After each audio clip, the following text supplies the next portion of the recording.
now begin with the opening statements, and to start off, I would like to call Hassanain Rajabali to the podium for his 15-minute address. I begin in the name of God, the beneficent, the merciful, the creator of the universe, who is absolute, perfect. He is all-powerful, all-wise, all-just, the eternal, the sublime, the originator, the magnificent, the majestic. He is all good. And all the treasures of the universe belongs to him and him alone. He does not beget, nor is he begotten. Time, matter, and space all originate from his creation, and they are sustained by his will. Everything he creates is a transient existence in the life, and he is not bound in them, i.e., time, matter, nor space. No creation can share his dominion of absoluteness. All transient creations are inherently in need of him for continued existence along with sustenance. He creates and makes it complete. He makes it complete, and then he guides it to its intended goal. Nothing can exist without his authority.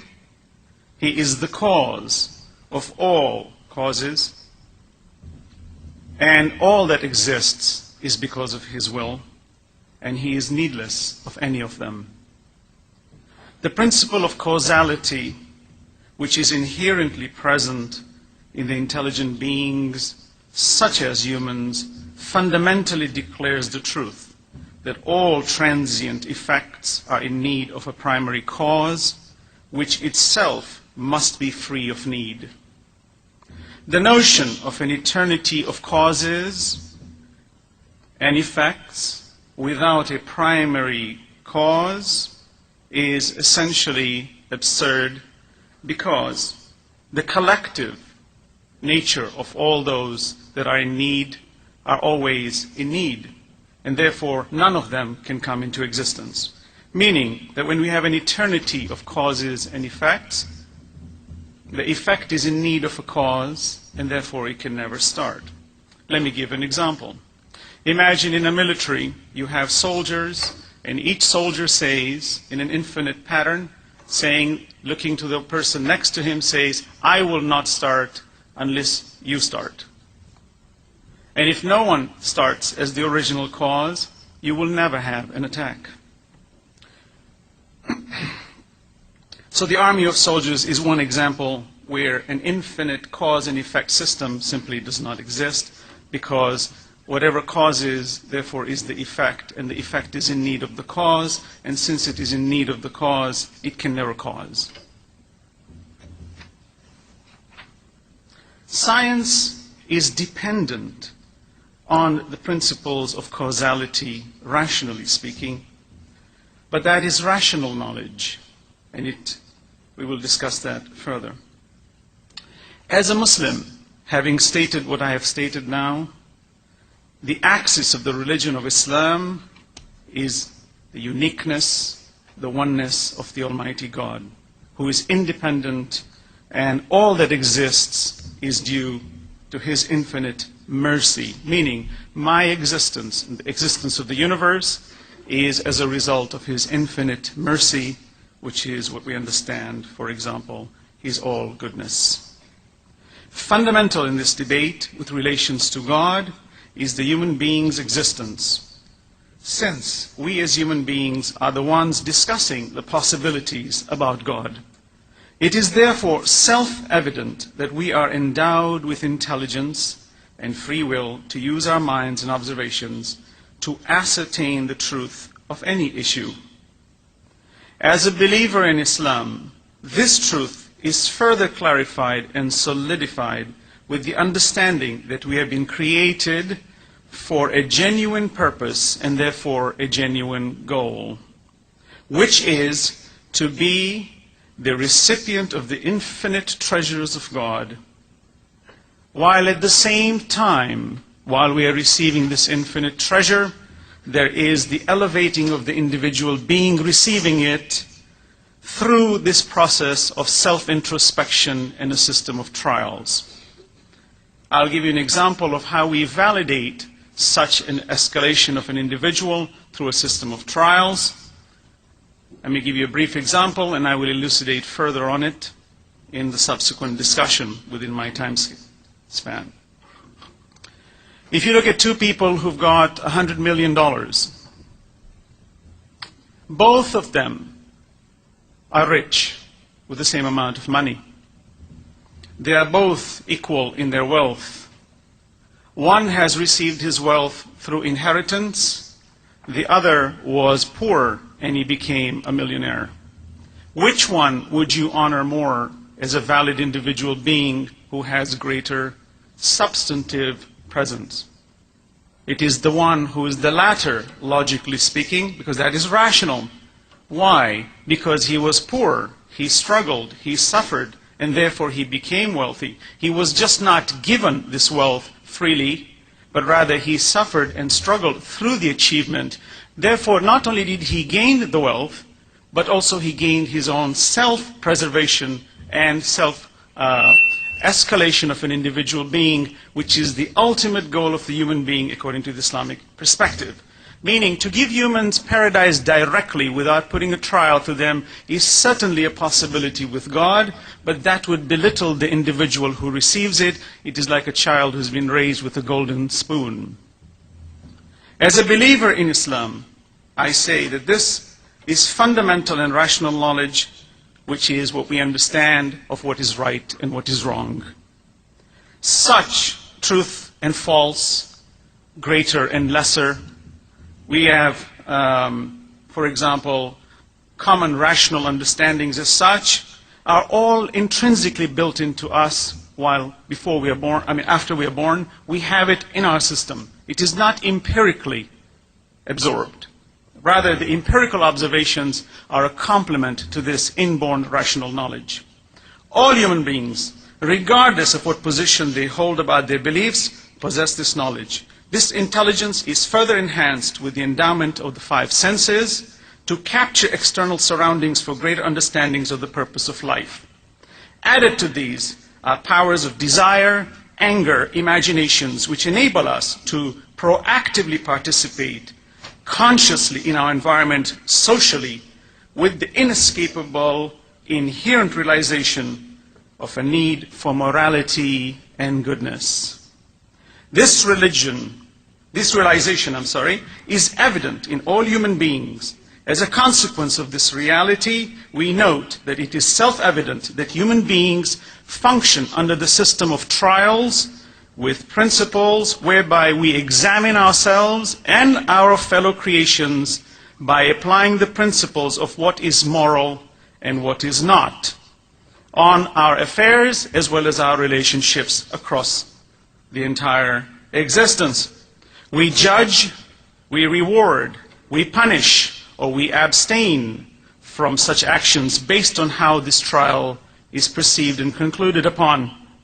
This consequence of how we act is the result of holding ourselves accountable for our beliefs and actions. I underline the term accountability here because that is going to be one angle that I will pursue. The collective purpose of all these individual trials is to achieve the divine trial of submitting to the truth for the life of the hereafter. The hereafter is rationally necessary because otherwise trials with principles is simply absurd. Having a set of transient trials, applying principles upon it without fruition to take it complete is just an absurd cyclical activity with no end in sight. But to have the belief in the life hereafter, it concludes the entire circle and brings everything into perfect vision. So that which we see in this difficult trial sometimes may seem to be incomplete, but the completion is done with the belief in the hereafter. To be good, for example, is a just system. We follow justice in this life, which is, if you understand in this life, justice is never complete in this world. Humans don't necessarily get their due justice. There are people who commit crimes and they die. The genocidal murderers, like tyrants who come in who kill an entire population, and then they get away with it and never get due justice. What happens to them? Where is their accountability? And if a human being can hinge on the notion that you can get away with it because we're just some accident existing in this world, then the entire moral system collapses, and my entire social system and my justice system holds no water. People always demand justice, yet they don't all get it. Tyrants who kill, as I mentioned, is one classic example. Since this world does not provide it completely, there is some level of justice, but it is not complete, then the hereafter is a must. To negate this by saying it is not necessary, then the one who negates becomes a dangerous proponent of injustice, which is therefore lacking in goodness and therefore evil. The transient life demands an objective existence where free will coupled with intelligence can achieve its potentials through a relative frame of reference.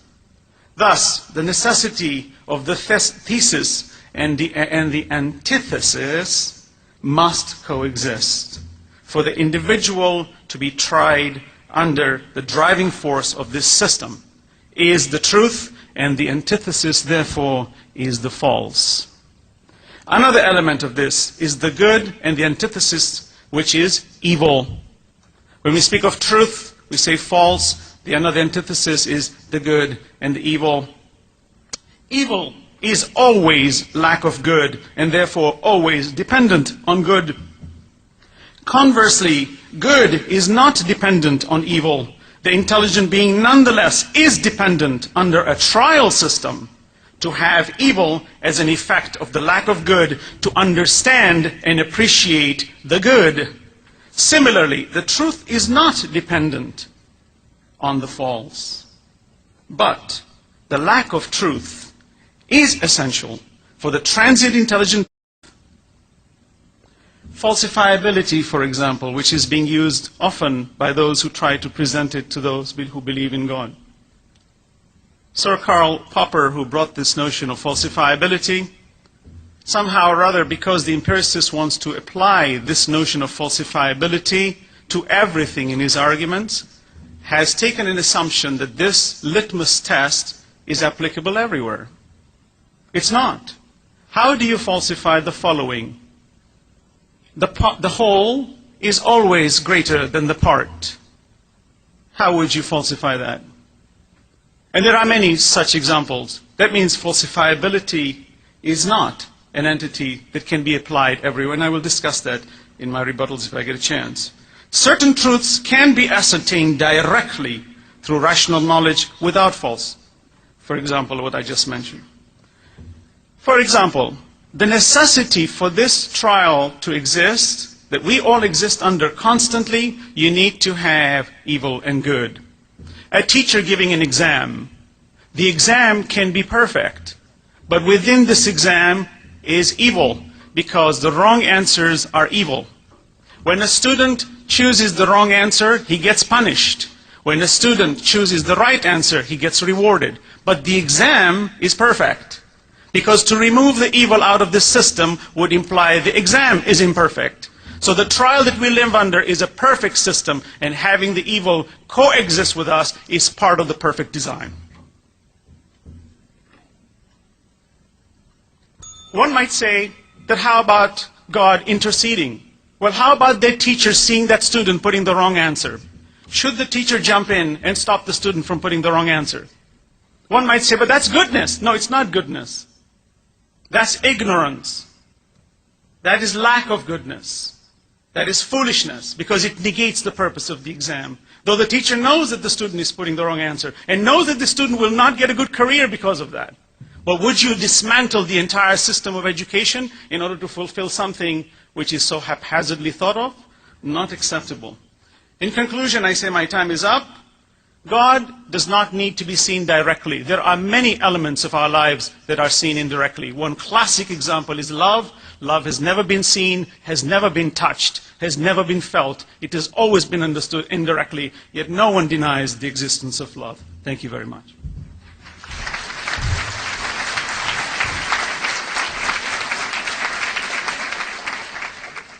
I'd now like to call upon Michael Corey. You now have 15 minutes.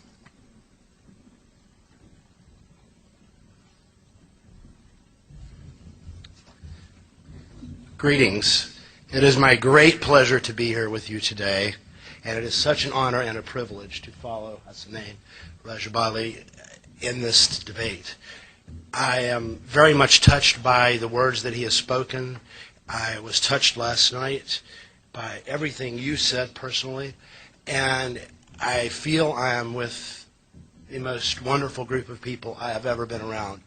And that is one indication of morality that Immanuel Kant, the philosopher, once pointed out, that if you can take an individual behavior and generalize it into something that everybody would do, and if it turns out to be a good thing, then it's a moral thing. If the peace that we see amongst us today were practiced around the world, there would be no wars and no hate and no killings. That is proof positive by itself that the morality that is practiced here amongst us is the correct one, a good one that we cannot live without, at least not safely. And so I stand in tremendous respect and honor of this moral code that is aimed at peace. What more beautiful thing to say when you greet someone than peace be with you? There is nothing higher, and I honor that, and I wish we all could follow that. At any rate, we live at a very fortunate time in history, in human history. We live at the cusp, if you will, the very edge of technology, where science has never been more developed than it is today. We know today things that were impossible to have been known thousands of years ago, at least scientifically speaking. And science is the ethos, if you will, of not only the atheistic community, but also the secular community. We walked on the moon, put a man on the moon through science. We've invented medicines through science. We've done open heart surgery through science. So science is a very respected, God-given study of the natural world. And what is science itself to the believer but that which God has created? And it's a way, if you will, to indirectly worship that which he has done, or the Creator himself, by seeing what he's done, by examining it in detail. And this is a good piece of advice for the students in here in high school, junior high, or college, that if you look at the natural sciences as something created by God himself, and not by the human hand or the human mind, it sets a totally different tone to your study of science.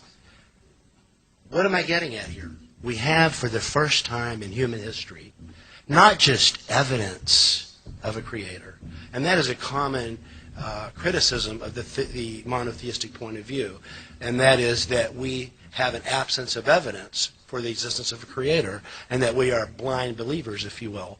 And perhaps in the past there might have been some remote degree of truth to that, which I even doubt. Today there is no excuse, because modern science has discovered an amazing plethora of findings, each one of which supports overwhelmingly the existence of our designer. It's so amazing we could be here all day, and I'm going to try to summarize it without leaving out anything really important. It has been believed that the past has been infinite for thousands of years, that there was no beginning. And yet the Quran not only predicted a beginning, as did the Bible. Modern science was opposed to the idea of a beginning for thousands of years. And even Albert Einstein himself, when he discovered his relativity theories, and he saw that the universe was expanding from his relativity theories, yet he looked up at the sky and everything seemed stable. And so he concluded that the universe cannot be expanding, like his equations seem to indicate. So he put a fudge factor in his equations called the cosmological constant to make up for this fact. Yet it is the greatest finding in all of human history, scientifically speaking, that the universe is expanding. The universe we live in is expanding like a balloon that you're blowing up. And the Quran predicted this over 1,000 years ago, that the universe we live in is expanding. The Quran predicted this. This is an amazing thing that even the day before, if you could predict tomorrow's scientific discovery that goes against all belief leading up to it, that would be a tremendous accomplishment. But 1,600 years before, or whatever the specific number is, that's an amazing accomplishment. But so right there alone is a further reason to say, hey, there's something going on here. This man named Muhammad that wrote this book named the Quran knew something we don't, and had access to a source of knowledge that we just recently came into, 1929, when it was discovered formally that the universe is expanding. And now this is a consensus position amongst all of the scientists of the world. Every self-respecting physicist and cosmologist believes that the universe is expanding. And what is the significance of this fact? Well, there are several. First of all, if the universe is expanding like a balloon, you can roll the equations back, so to speak, in time and see that in the past the universe had to have been smaller and smaller until you go back all the way that it's possible to go. And if you take it all the way back, you get something called a singularity. It's a particle, if you will, that is infinitely small, infinitely dense, and infinitely hot.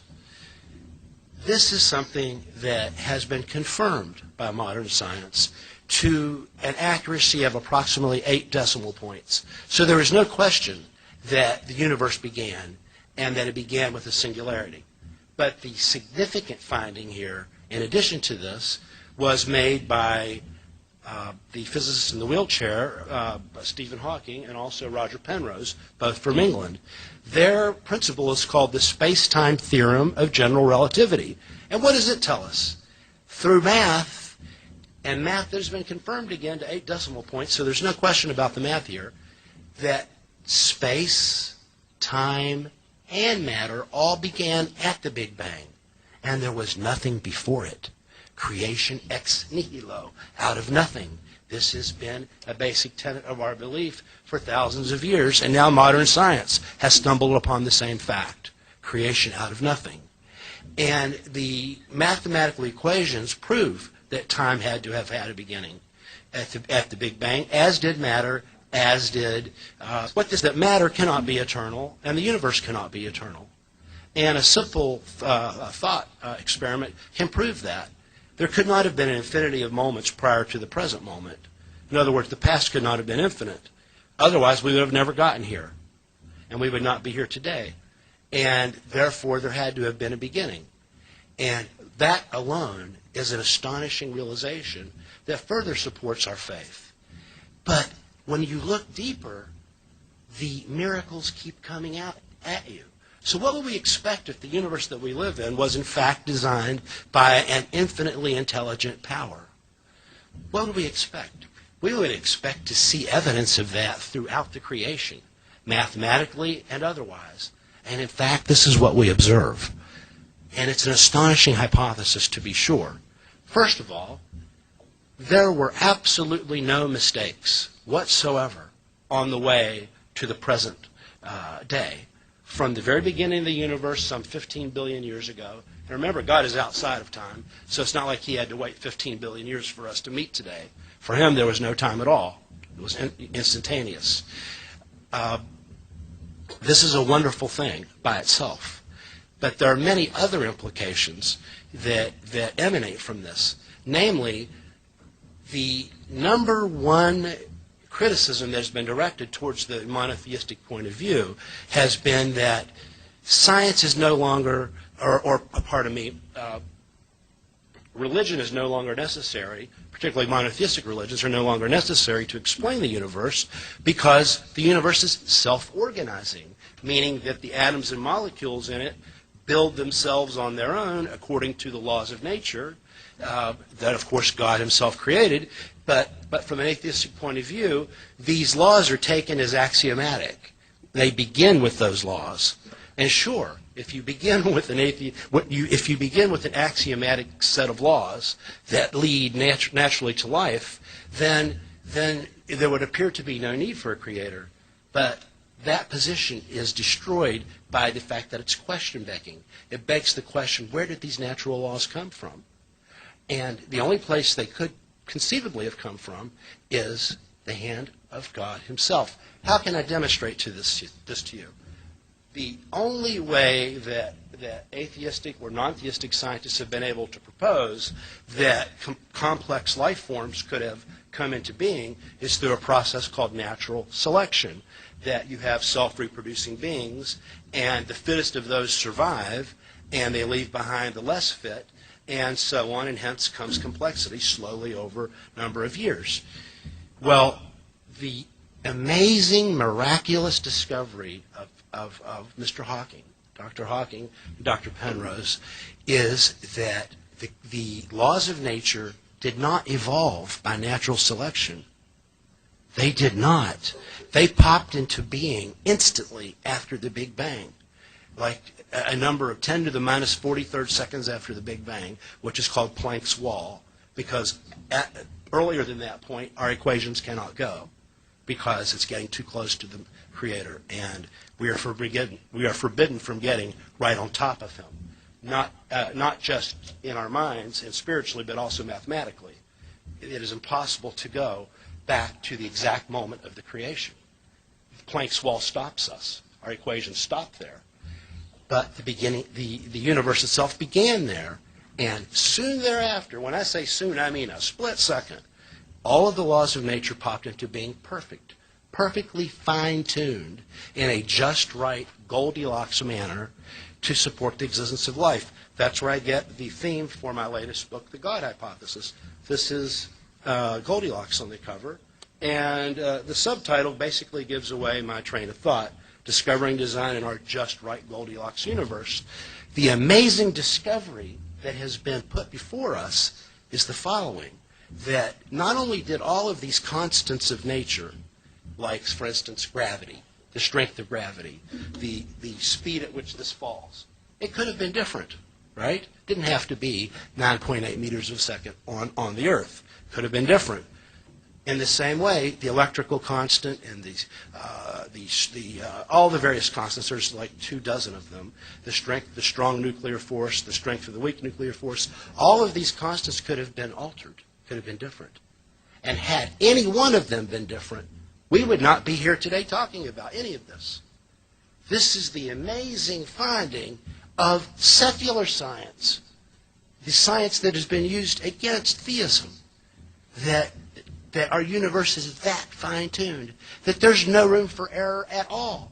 And Einstein himself recognized that there is no room for error at all. And a lot of people think, and I was asked a very intelligent question by a very intelligent sister yesterday, which is, why couldn't this have happened naturally? Why couldn't this have happened by chance? And the reason it couldn't have happened by chance is that chance events do not result in this sort of complexity. There is not one object any one of us can point to, and we can say, well, chance produced this item. The item that is normally used is that of a watch, right? If you came upon a watch, would you believe that this watch had put itself together by chance over millions of years? Of course you wouldn't. Even trillions of years. The fact that there are cogs and wheels inside that all work together, it is evidence of a designer, a watchmaker, if you will. Well, it has previously been believed that this theory has been destroyed by Darwin's discovery of natural selection. That natural selection can slowly build these parts over billions of years. And so it can happen naturally. The flaw there, and this is a tremendous flaw, is that the laws of nature are not subject to natural selection. They came perfect out of the Big Bang without any fine-tuning at all. They didn't have billions of years to slowly take on their life-supporting format. They instantly were life-supporting from the very beginning. And the only way you can make sense of that is that there was a creator prior to the Big Bang who fine-tuned all of the laws with life in mind several billion years later. And that's exactly what we find, a universe with no flaws at all. And what we think are flaws are just flaws in our own thinking. We don't see the bigger picture.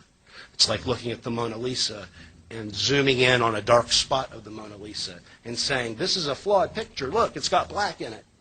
But when you zoom out and see the whole context, you see that this darkness is an important part of the actual painting. It's the same thing with evil and with all of the apparent deficiencies of our world. There is not one deficiency in the structure of the world. I like that ending. I'll take that.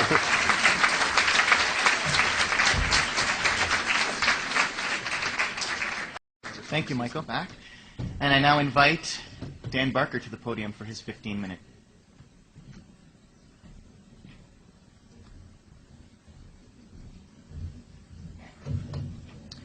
Thank you very much, and thank you, Hassanain, and thank you, Richard, Michael and Richard, and thank all of you organizers, especially Ali, whom I've got to know. Wonderful group of people, the nicest people I've ever seen organize an event. You are to be commended for cordiality, the civility, and the intelligence behind putting this thing on. It's really a lot of fun, a real pleasure. Now, I think this room is mostly filled with God believers of one type or another. I'd like to know, are there any people here today who believe in the existence of the god Saturn? No? Millions of people over many centuries devoutly believed in Saturn. They prayed to Saturn. They gave gifts to Saturn. They thanked Saturn. What is this, a room full of skeptics? You all disbelieve in Saturn, this god that was worshipped forever? What day of the week is it today? Saturday. A day that has been set aside to acknowledge the existence of the Roman god Saturn, the god of agriculture. There is no day of the week for Jesus. There is no planet, at least not in the United States. There's no planet in the solar system named Allah or Muhammad. These gods that were worshipped by so many people. Now you, a room full of skeptics, just like me, you don't believe in Vishnu or Osiris. You don't believe in Horus. You don't believe in the Mexican god Quetzalcoatl, do you? Are there any Quetzalcoatlists here today? No? The only difference between you believers and me is that I believe in one less God than you do. We are all skeptics. We are all doubters. We have all thrown the gods on the trash heaps of history. Oh, you might say, oh, but the Romans were polytheistic, and we Muslims are monotheistic. Jews and Christians and Muslims are monotheistic. I think Muslims have a stronger claim to monotheism than the others. But in any event, what are you saying? Monotheism is an advance, a preference over polytheism? If that's true, then what is the next logical advance? Think about it. If monotheism is an improvement, then what's the next improvement? Atheism. I am an atheist, and I used to believe deeply, sincerely.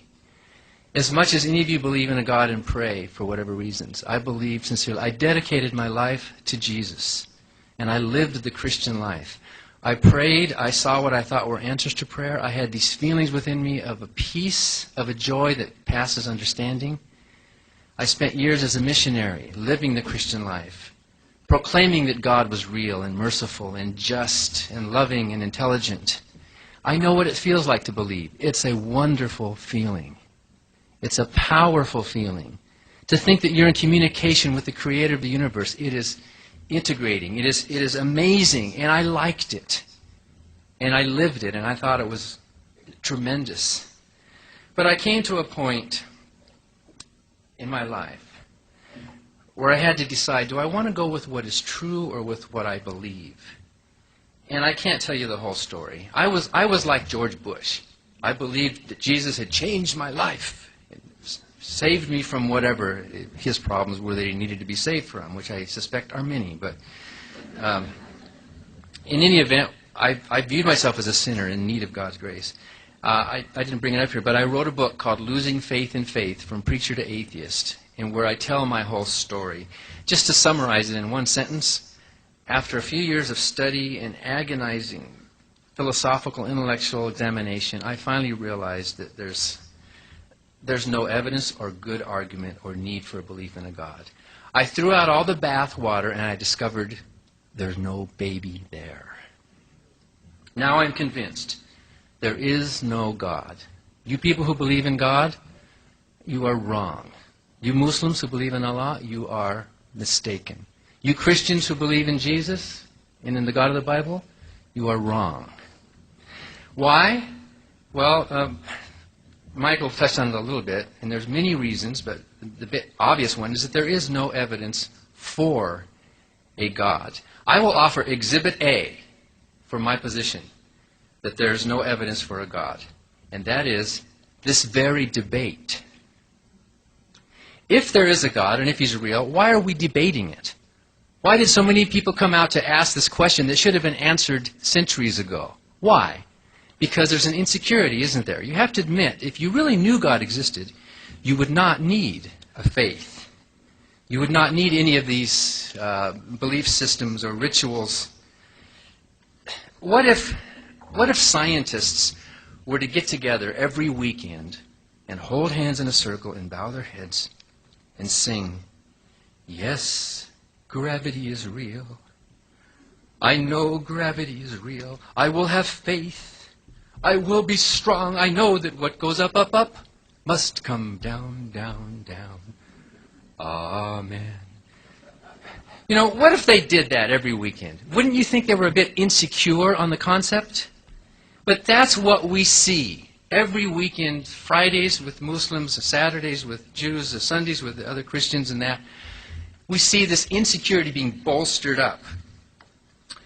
Isaac Newton figured out gravity. More than 3 centuries ago, Isaac Newton figured out that the planets have an explanation. And he solved a lot of riddles back then, but there were some questions that he had. Isaac Newton, the brilliant mind, said, "You know what? I don't know why the planets are in the same plane. That doesn't make sense. Nor I don't know why they're all going the same direction." And you know what Isaac Newton said? He believed in God. He said, "You know what? This is evidence of design." He thought that was evidence of God. His lack of understanding of something that we have now answered, by the way, we now know something about the formation of solar systems. His lack of understanding, he took it as evidence for his God. He couldn't understand it, so he said, therefore God. That's the same game that Hassanain is playing, the same game that Michael is playing. What they're good at doing, what Michael is brilliant at doing, is raising these questions that scientists grapple with. It's wonderful. In fact, these questions drive science. And here's a big mystery. How do we answer this question? How do you account for the formation of the fine-tuning of the constants? What that is not evidence for a God. It's evidence for a gap in your understanding. Just like Newton had a gap in his understanding. And then you go magically pull out this thing called God, and you plug the gap with that God. Well, through history, those gaps have been closing. We no longer need Thor to explain thunder.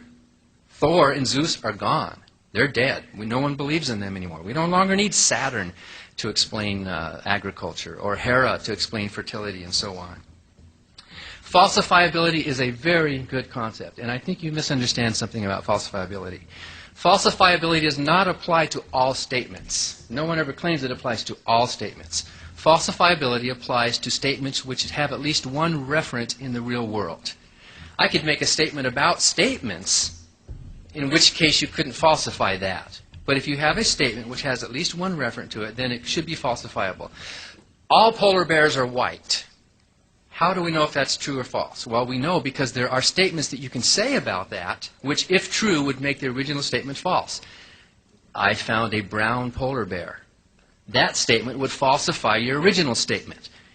In order for any statement to be true that has a reference to reality in it, there must be statements which, if true, would falsify it. And in fact, the failure to falsify is what strengthens the truth claim of the original statement. So in order for there to be a God, in order for the phrase God does exist to be a veridical statement, there must be other statements that you can make which, if true, would falsify your original statement. Not that they are true, but if true, they would. That's what falsifiability means. So I'm going to ask you, Michael, and Hassanain during rebuttal to provide us with at least one statement which, if true, would make your hypothesis false, okay? And then it has to be a statement that has some referent to it that we can examine, and we can at least potentially examine.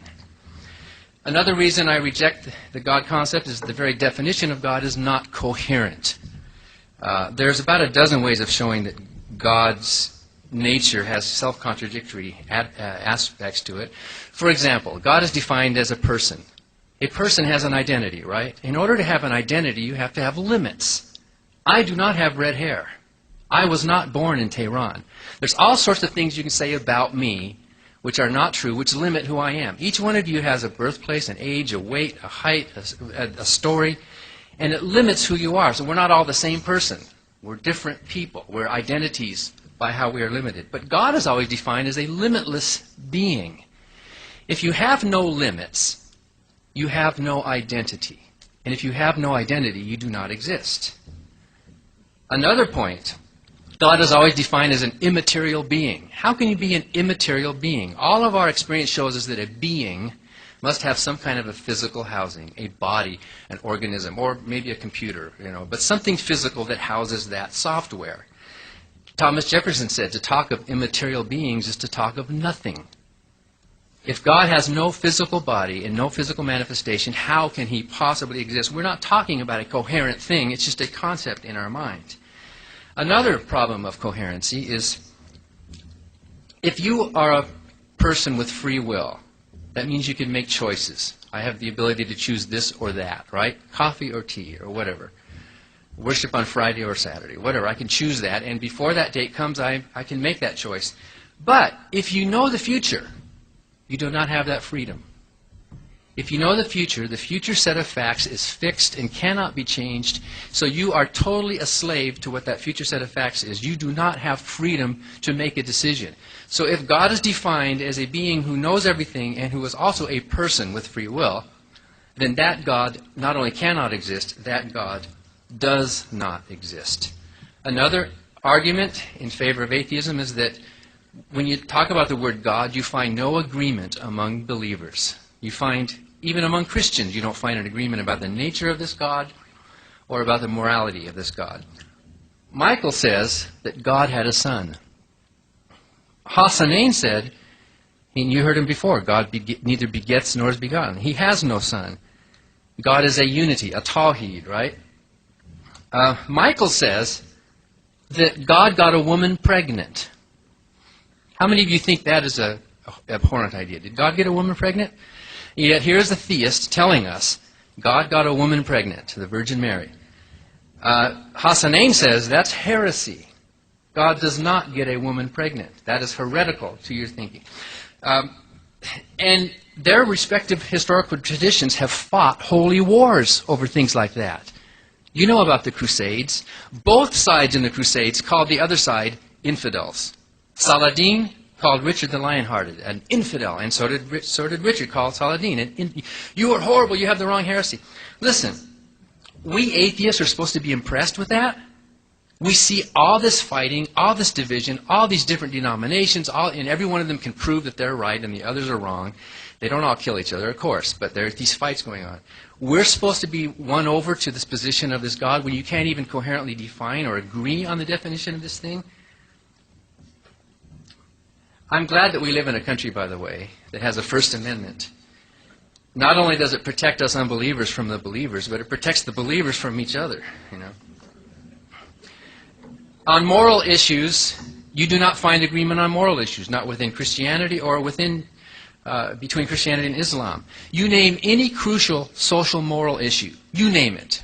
Abortion rights, women's rights, gun control, death penalty, euthanasia, birth control, the environment, stem cell research, population, go on and on. You name these crucial social moral issues and you will find devout, praying God believers on both sides of those issues. Am I right? They fall on both sides and they both use their religion. There's no moral agreement among believers about what the supposed absolute system is. Michael says that God's moral system demands monogamy. But Hassanain says that his moral system allows for polygamy. Now, which is right? They're going to have to fight it out. I'm not going to fight their fights for them. But doesn't it show you that there's something wrong here? Each side claims that there is a creator, theistic, absolute moral giver, yet they can't agree with each other. When you theists get your act together, then call me back, and maybe we can talk a little bit. Of course, there's also the problem of evil. If God is defined as good, of course, God might not be good. God might be an evil thing himself, in which case the problem of evil is easy to explain. But if God is good, then how do you explain the existence of evil? I know Hassanain has a theodicy, and during rebuttal, we will address the theodicy that he has raised, similar to a soul-building or a testing theodicy. If you had known what was going to happen on September 11th, and you could have stopped it, would you have done it? I would have. Would you? Yes. Supposedly, God, who is all good, knew what was going to happen. He saw those praying people in those buildings. He could have stopped it with no risk to himself, and yet he allowed that horrible act to happen. I call him an accessory. If he exists, he is guilty of murder. He is not a God who has my respect. You and I are nicer than God. Enough is enough. There are many more arguments, but I think we've come to the place where we can very confidently say, let's bridge that little gap. There is no God. Atheism is very good mental and social hygiene. It clears the cobwebs of the past. It allows us to think for ourselves, and in the name of reason, in the name of kindness, we end today's debate. Thank you, Dan. I just want to reiterate the importance. One of the comments that I made at the beginning of the program is to watch how far you go in terms of personal insults or attacks. There were a few addresses to Michael and Hassanain. You two will obviously have the opportunity to respond to them in the rebuttal. I now welcome Richard Carrier to the podium for his 15-minute address. Thank you. Thank you for having me today. In ancient times, the motions of the planets were found to be unbelievably orderly and complex. No one had a clue why. The obvious answer was, God did it. How else could such an improbable organization arise? And for thousands of years, nearly everyone was convinced the universe was designed by God. They only had to point to the heavens for proof. Except, after thousands of years, Sir Isaac Newton figured it all out. Gravity. The whole complex order of the solar system was entirely explicable by appealing to a single, monotonous, mindless force. No appeal to God was needed, for all you had to do was throw planets and stars together, complete with their gravity, and presto, we'd get a solar system, pretty much like ours. It would be caused to arrange itself naturally, without any intelligent design. All you need are masses and gravity. So Newton proved that order can result by nature, without any design. But what about gravity? Newton figured God must have established the law of gravity. But then came Albert Einstein. He discovered that gravity wasn't some law decreed upon the universe after all, but just like the solar system naturally condensing from the interaction of masses and gravity, gravity was the natural outcome of the bending of space-time. All you had to do was change the shape of space-time, and what we call gravity would be the natural result. No decrees from gods are needed. For objects, like planets, change the shape of space-time. So it turns out that all you need in order to explain the astonishing order in the solar system are objects, for they cause gravity to exist, which in turn causes those objects to entangle themselves in complex, orderly ways, all without anyone making it so. Perhaps we could say, someone must have given objects their power to bend space-time. Except this is starting not to look like a very good argument anymore. We've already proven that order does not require an engineer. Mindless forces can do it on their own. We've seen it happen. If a complex solar system can arise from nothing but an extremely simple fixed behavior, without any planning from anyone, then maybe everything is like that. Scientists have been looking around pretty hard for over 200 years now, and incredibly, everything, absolutely everything, they've been able to thoroughly study has turned out to be caused by fixed forces operating on mindless objects. Everything. There are things we haven't been able to study all the way. But for everything else, the track record is, so far, flawless. Millions upon millions of things have been explained without appealing to anything but their inevitable nature. At the same time, not one single example of any supernatural event has ever been discovered by science. And they've been looking pretty darned hard for a really long time. So it may well be that nature is the only explanation left. Nature just is the way it is, inevitably, without any plan behind it. Dan has already shown you several ways the evidence points to this, and since we've proven that order can result from the simple, fixed behavior of mindless objects, it is very possible that all order has such an explanation. We must be honest. The God theory has turned out wrong every time so far. Never once have we turned up any actual proof that a God was behind anything. For example, the only scientific evidence Michael Corey has to offer, really, is the same thing faced by Newton and Einstein, unexplained order in the universe. But Newton and Einstein, just like Darwin, ended up proving that such order can be explained without appealing to intelligent design. So it doesn't matter how much evidence of order in the universe anyone presents you. The fact remains they have no proof that this order was caused by God, rather than the inevitable outcome of mindless forces, just like the solar system. Now, imagine an astronaut visits an alien on a desert planet, and to impress the alien, he gives him a fabulous ice sculpture. The alien displays it with pride outside his house. But next morning, it's gone. The alien is convinced someone stole it.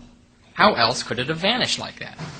But the astronaut, realizing he has a diplomatic disaster on his hands, takes the alien aside and explains that ice melts. Our opponents today are, in a sense, like this troubled alien. They don't know what causes certain things to happen, so they assume some intelligent being must have caused it. But, like the alien, they don't really have any evidence of this. And they can't just assume it's the case. For what if the things they can't explain are to them just like ice was to the alien? What if there is some inevitable natural cause? After all, logically, there could be. The alien is wrong to assume someone stole the sculpture because there are other explanations. So also, we would be wrong to assume God ordered the universe because there are other explanations. I only have 15 minutes, so all I can do is summarize some of the evidence we have that convinces us that a natural universe is all there is. In general, we believe our theory, that natural forces are the cause of everything, explains a lot more than the theory that a God designed it all. The obvious example is evolution by natural selection. The complex order we see in life turns out, just like the solar system, to be the inevitable outcome of natural forces working over time. Extensive evidence proves this, but we also know it with mathematical certainty, for all it takes is three things: reproduction, mutation, competition. That's it. Those three simple, mindless properties, whenever they come together, always lead to complex order. And this explains a lot of things that creation by God does not explain. For example, evolution explains why humans see in color like lizards do, and yet most other mammals do not, and why we have 32 teeth instead of the 36 teeth that many monkeys have, and why men have nipples. That's just 3 out of the thousands of strange facts that evolution explains perfectly, but are truly bizarre if God designed life intelligently. It also turns out that the source of all order in life is a basic molecule made up of only 6 chemicals, which all appear in nature. Just 6. We also know certain combinations of these molecules can copy themselves. And we know the universe is so amazingly big and full of so much stuff, and has been around for so incredibly long a time, that some of these combinations must inevitably occur. Someone could say that God arranged the universe this way for exactly that reason. But that doesn't answer any of the really important questions. For example, why is life based on the DNA molecule? DNA replication is clunky and flawed. It is prone to all manner of errors. It even causes cancer. That's right, DNA is the cause of cancer. Without DNA, there would be no cancer, which is the outcome of a common mistake in DNA replication. It is hard to fathom an intelligent, much less flawless engineer choosing such a lousy system. But such a system is exactly what we would expect if it wasn't planned. Another example is the human mind. It turns out this is the product of a physical brain. For example, we know exactly where you store memories of tools in your brain. And if we numb that area, you won't be able to recognize tools. People who've lost that part of their brain due to injury can never recognize tools. Some people, to treat their epilepsy, have had their brain cut in half. And when they cover one eye, the eye connected to the side of their brain that has that little tool part in it, they can't recognize tools. But when they open that eye, they recognize them. But then, if we whisper in their ear on the other side of their head, asking them to tell us what tool they just saw, they won't be able to remember, because their memory of that event is stored in the other half of their brain. We've discovered tons of weird things like that, which prove a mind requires a physical brain. In fact, we don't know of any way any mind can exist without a physical system to generate it. Indeed, so crucial is a massively complex brain that our heads have to be enormous, so enormous that without modern medicine, in childbirth, human mothers actually die once out of every 5 births. That is mind-boggling. No other mammal comes anywhere near that fatality rate. Now, why do we need such huge, dangerous brains? Well, on our theory, this is exactly what we should expect, because there is no other way to have a mind and all the benefits of intelligence without a gigantic machine to generate it. But on the theory that we were created by God, this makes no sense at all. God doesn't need a brain, so why should we? Indeed, why do we need a brain so big it kills us? That's not only a really bad design, it's outright cruel. I could go on, for there's so much more, but I need to get to the big question of the day, which is, where did the universe come from? The honest truth is, of course, that no one, on either side of this debate, really knows for sure how or why the universe came to be, but we can come up with some good ideas from what we do know. We know the universe we can see expanded from a tiny super-hot seed 15 billion years ago and has grown to a size so enormous no scientist knows how big it really is. Like Newton and the solar system, modern cosmologists have figured out that this Big Bang is what follows necessarily from a few physical principles. For example, when we crash big atoms into each other in particle accelerators, they break into a whole crazy mess of particles. It turns out the ratio among those different particles, every time we do this, is exactly the same ratio of particles that came out of the Big Bang. So the Big Bang looks exactly like what always happens when you squeeze a big enough atom until it explodes. It's strange that we can reproduce the same ratio of particles as came out of the Big Bang every single time we explode atoms in a laboratory, unless that's simply what happens. And that would mean the Big Bang is something that inevitably happens whenever enough material is crushed under enough pressure. Now, a brilliant physicist, Dr. Lee Smolin, notes that this happens all the time in our universe. We call them black holes. Stars that have been crushed by gravity so much that even light can't escape them. Indeed, our universe is chock full of black holes. There are trillions and trillions of them. That's pretty odd. It's almost as if the very purpose of the universe was to create black holes, for there are a lot more of those than life-bearing planets, and a lot more material is devoted to creating them than to creating life. But Dr. Smolin observed that since a Big Bang looks exactly like a really big mass crushed to an extreme point, and black holes are really big masses crushed to an extreme point, then it may well be that inside every black hole is a new Big Bang. Every time a star collapses, a new universe explodes in another direction outside our universe. Dr. Smolin found that if every new universe were slightly different than the one that birthed it, then the same would happen as we observe for the evolution of life. We would have reproduction, as every universe spawns countless new ones. And each of those spawns countless more. We would also have mutation, as each universe is just a little different than the next. And we would have selection, since only those universes that are rich producers of black holes will multiply. And this whole maze of universes would follow necessarily from the simplest possible beginning, a primordial wellspring of random fluctuation. It would follow that our universe is inevitable. No intelligent planning is needed, for there are countless universes, and probably always have been, most of them full of black holes, and some of those will also have the right properties for life, too. And yet, life has a really difficult time surviving here. We barely struggle along on this tiny little planet, which will be melted by the sun in a relatively short time. In comparison, black holes do nothing but thrive here. It's almost impossible to get rid of them. And they will stick around a heck of a lot longer than any life ever will. Black holes also flourish in the vacuum of space.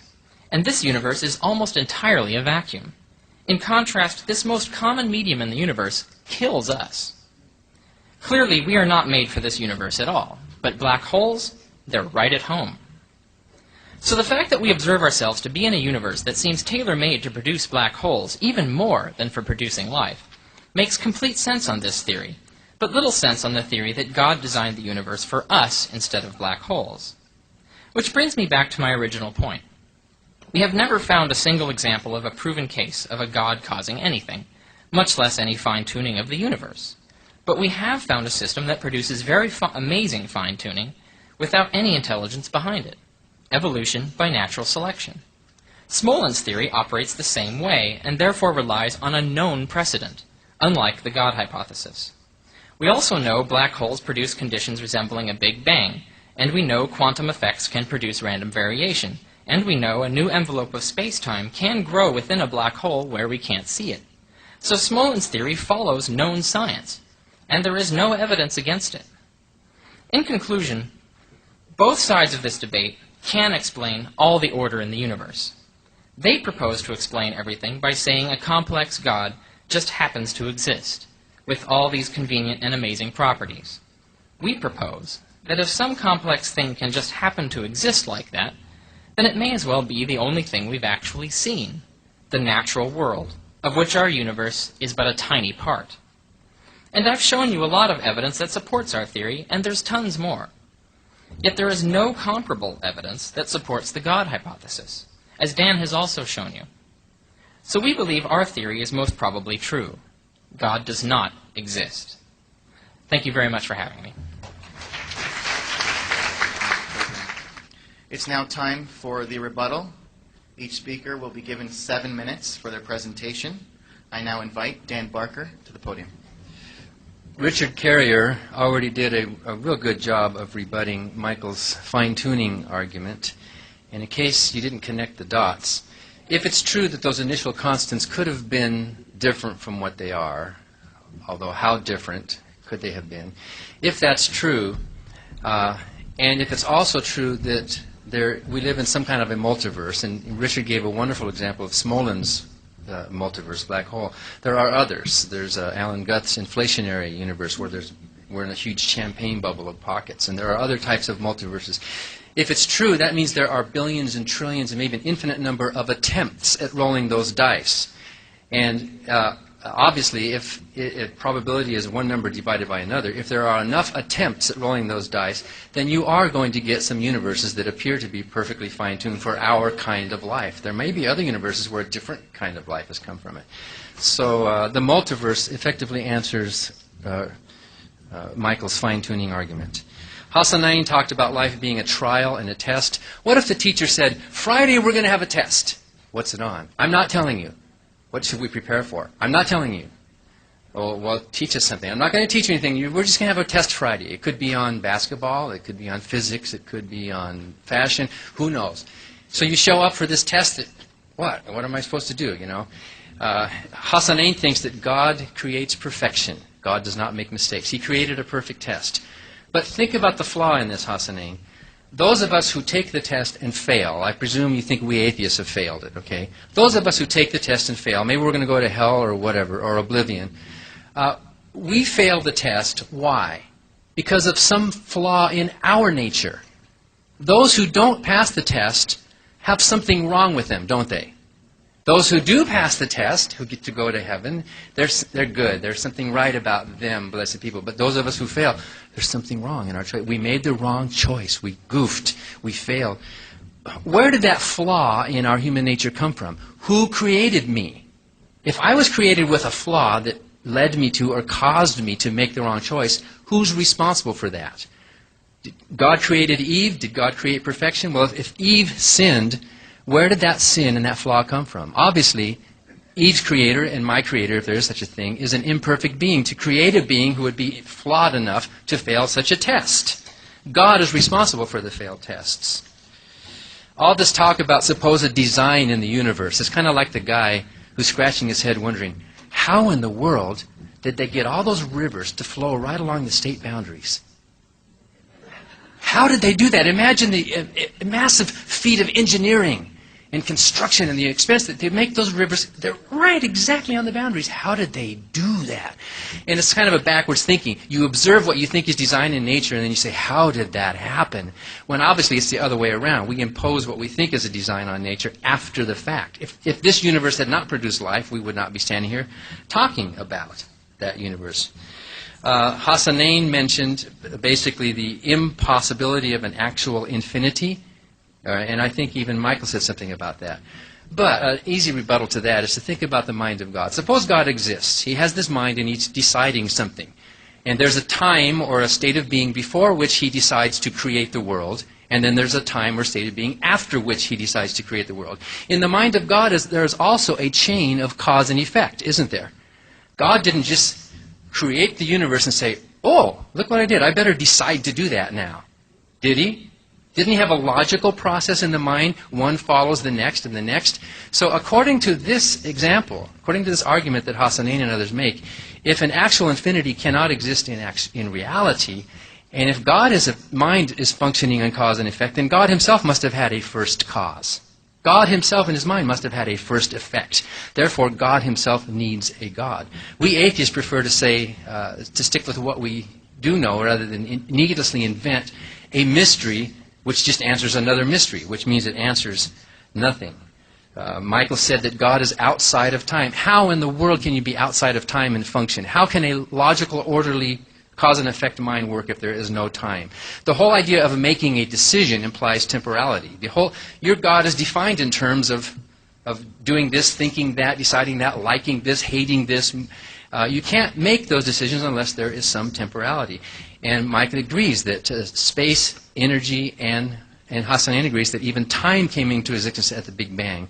So how can you talk about a before the Big Bang? The word before is a temporal word, right? But if time came into existence at the Big Bang, there was no before, and it is a meaningless question to ask. Hassanain said that evil is the lack of good. That's his definition. I don't think everyone agrees that evil is... You can sometimes have an evil which is just simply a neutral thing. What we non-theists describe as evil, and with a lowercase e, is the intent to cause unnecessary harm is what we would call evil. And there are also natural evils, which are undesired harms that come upon us. Evil is just by definition, if we even want to use that religiously laden word, the absence of a person intending to minimize harm in the world. It is not a lack of good, because as soon as you say that, you're making a theistic framework. You're loading the question. You're begging the question by saying, oh, well, good is God, and God is good, and so evil and good are antithesis of each other. So I think there are dozens of ways to rebut a lot of these arguments that have been brought forth, but I think the simplest one is to take every single one of those arguments that these kind and learned men have raised and apply them to God himself. Take the exact same argument and say, okay, well, what about God? Is God exempt from these principles? Is God somehow? And you say God is outside of time. Explain that. If God is a spirit, explain what a spirit is. Because you know what? No one has ever defined the word spirit. Spirit has only been defined in terms of what it is not. It is not physical. It is not corporeal. It is intangible. No one has ever actually told us what a spirit is. And well, I'll tell you what a spirit is. It's a concept. You know, my mother died about 5 weeks ago, and yet I think about my mother. She's dead. She's in the ground, but I can sometimes hear her voice, you know, not physically, but, you know, I think about her, and in my mind, my mother is still there, even though I know she's dead. So the concept of my mother exists in my mind, and so primitive people thought, well, my dead ancestors are still alive. They must be existing in some realm somewhere, and there must be a spirit world. But what is that spirit world outside of just the concepts that are within our own mind? If you cannot define the thing that you are arguing for, then you cannot possibly come up with testable, repeatable, and logical proof of the existence for the thing you are arguing. Therefore, atheism stands.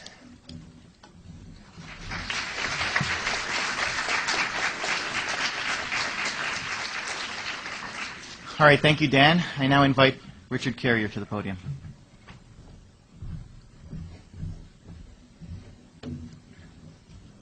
Mr. Rajabali says that all transient effects have a primary cause without need.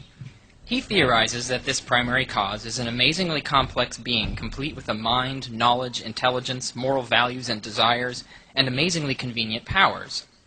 Well, we also theorize a necessary cause, but ours is the simplest possible thing.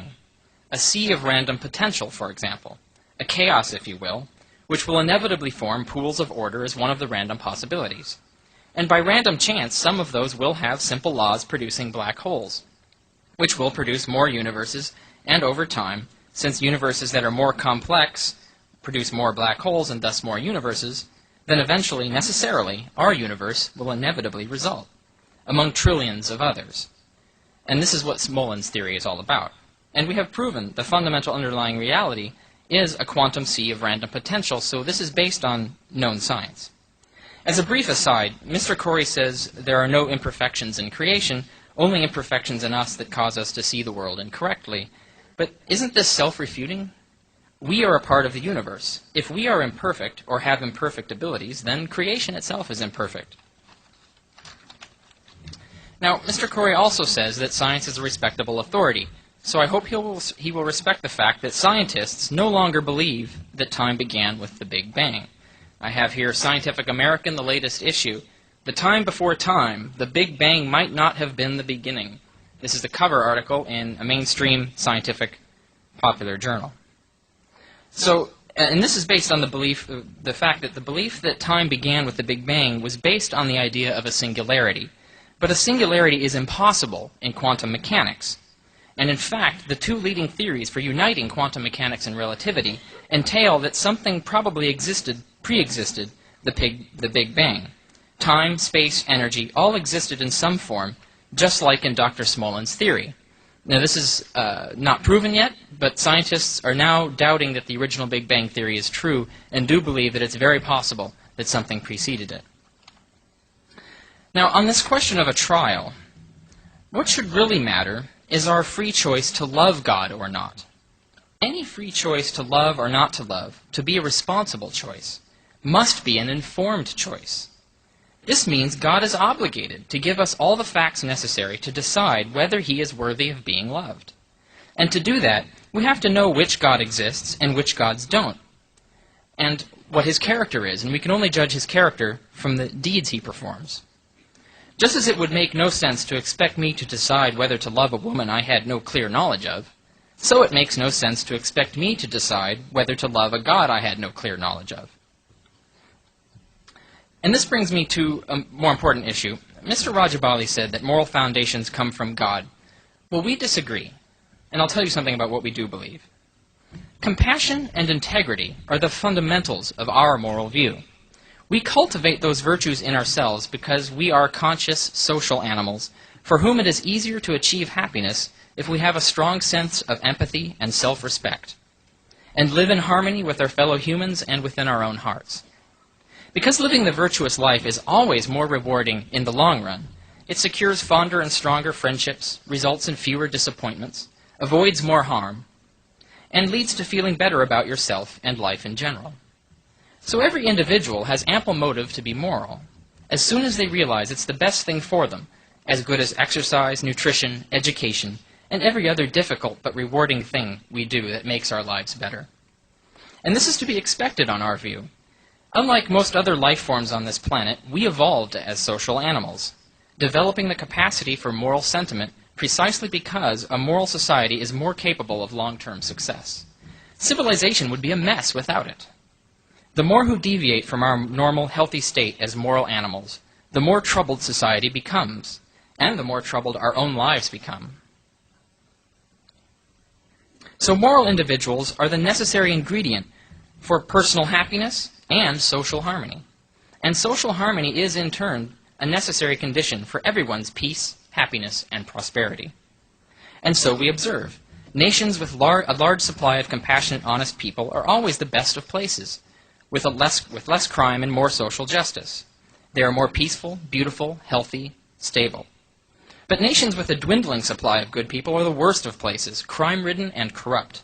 They are full of injustice, misery, violence, ugliness, and unrest. So morality is to society as health is to the human body. The more our body fails to function well, the more it is dominated by disease and disorder, and the sicker, more miserable, and less effective we become. So too for social systems. The more members of a society who become immoral, the more sick, miserable, and dysfunctional society becomes, which hurts everyone. Ancient societies could see this just as easily as they could see that a body plagued by disease can't function or live well. It just so happens that though they couldn't figure out what caused disease and thus had to wait thousands of years to discover how to improve our health, ancient peoples could more easily see what made society sick and what made them well. Unlike germs, which are too small to see, human behavior is easy to see. So workable moral systems were developed to keep society healthy. But like most things ancient peoples did, their moral systems were not very scientific. Now, we have far more knowledge. We can develop more sensible ways of living that will keep society healthy and each one of us happy in our own lives. We should no more continue to follow ancient moral codes than we should keep using ancient cures for illness. Instead, we should find out scientifically what really does work, just as we did with medicine. And I believe there is enough science now to prove that the virtues of compassion and integrity are sufficient for the health of society and the happiness of every individual, superseding all other moral codes, just as vaccination has superseded spells and prayer. So you can see, we don't think God is necessary to establish a foundation for moral values. The facts of the universe themselves, our reality of our lives, already establishes what we need on that score. Thank you.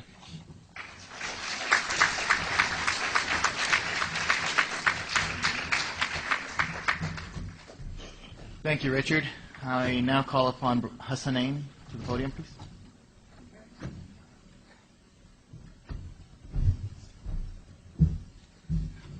I'm surprised to see that your rebuttals, Mr. Barker and Mr. Carrier, is rather than being informative with data, you're just hitting under the belt. I'm surprised, and actually, considering that the debate should be more systematic in its approach with regards to material substance. Bring me some material substance. Don't give me rhetoric. Don't give me therefores. You're saying there are so many universes out there, therefore there's no God. Where did you conclude with this? What science is this? What school does one go to say that? Well, let's start with your points. Mr. Carrier says you had to throw in, atoms, and you had to put a little mass and gravity. You had to? Who had to? You haven't established that. Okay. God, order is not recognized, does not require an engineer. I would like to ask all of you, if you are caught in the court of law because somebody killed someone, would you bring such an argument in the front lines and say, you know what, this bullet just randomly formed in space, and it randomly had a trajectory, and it randomly hit the head of this individual? What practical application is that we're talking about? This is all rhetoric talk. Quran says, وَمِنَ النَّاسِ مَنْ يَشْتَرِي لَهْوَ الْحَدِيثِ. They create lies just to fool you with no substance. So let's go on with this. I ask you, since you're saying it's all random, tell me, has anybody seen two human beings having the same fingerprint? Why is it that the signature of the human being is so individual? Ask any forensic scientist. Can he tell you that it was random? And if you're saying to me that it is probable and the law of probability is there, I dare you to come in front of the judge, in front of the jury, that when your fingerprint is found on the gun, that you come to the jury and say, you know what, there is a probability that two people can have the same fingerprint on this gun, and therefore I am not guilty. It will never hold in the court of law.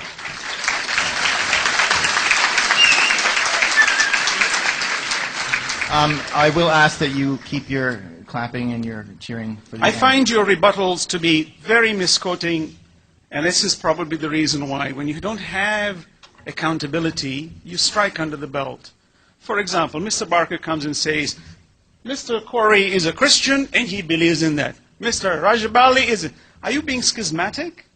Schismatic. Why are you trying to come in between two people who are speaking about the existence of God? Mr. Corey never said that Jesus is the Son of God. How did you put that into the mind? I don't understand that.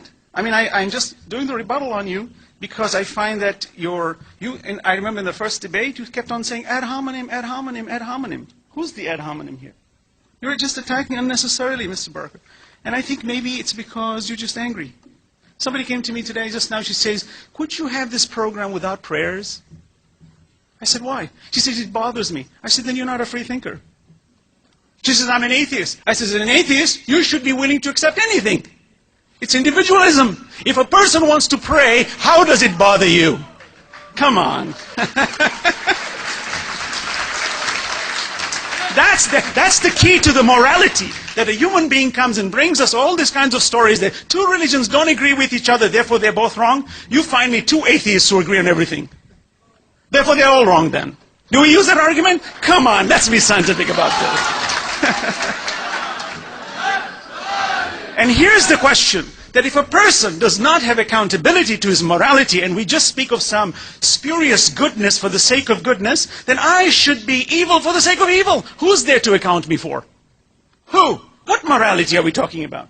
That I should be good. Mr. Carrier says we should be good. It's amazing that he speaks about the entire universe being flawed, that even the DNA is flawed. Mr. Carrier, you wouldn't be standing here if your DNA was flawed. You wouldn't be standing here.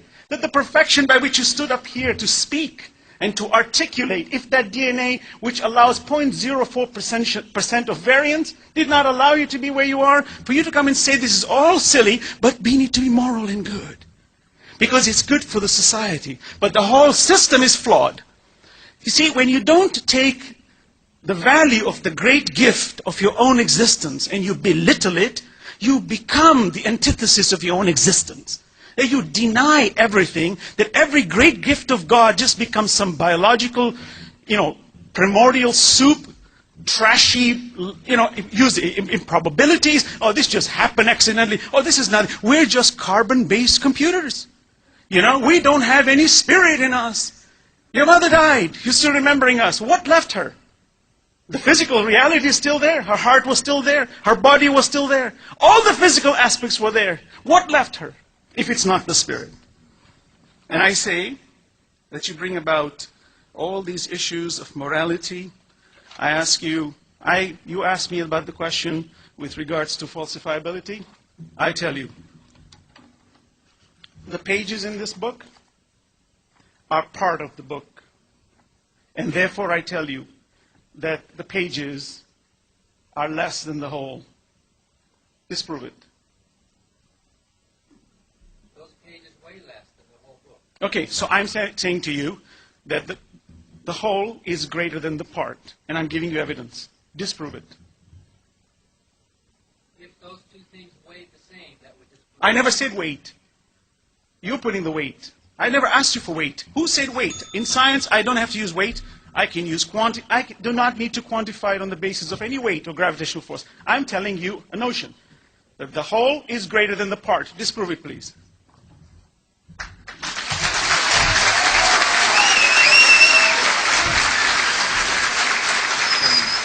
Yes, hello. I would first like to point out that I wished the two of you would have prepared for the debate a little better, because it's pretty obvious that you have not read my book. It's quite evident that the arguments I present were not what you all understood it to be. Instead, I was confused with the larger group of Christians out there, of which I am most definitely not a part. In my studies at Claremont Graduate School, I blazed my own trail, and I followed the attributes of God that we all affirm: omnipotence, omniscience, omnibenevolence, and it led me to a unique position that I thought was my own, and that turned out to be identical to the tenets of Islam. There is no imperfection in the universe, and so forth, and it all works together for the good of each human's development. And there were numerous pieces of inaccurate information that were presented. First of all, Lee Smolin is a fringe element, to be sure. He does not represent the consensus position. The multiverse, there is no evidence for it. It is not a scientific proposition, and they're leading you to believe that there is evidence for a multiverse. No one has ever seen one other universe. It's even self-contradictory. The word universe implies all that exists in one, a unified verse.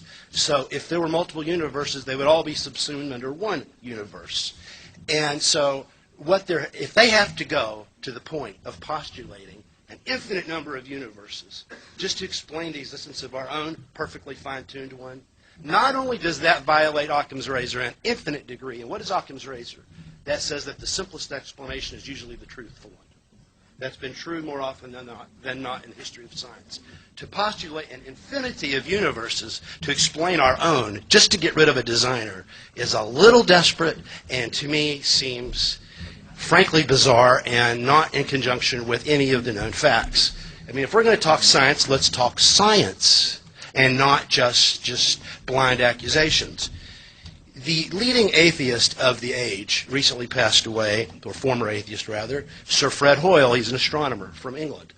He invented the steady state theory of the universe, which says that the universe has always been the same, in order to prove his atheism. He stated that.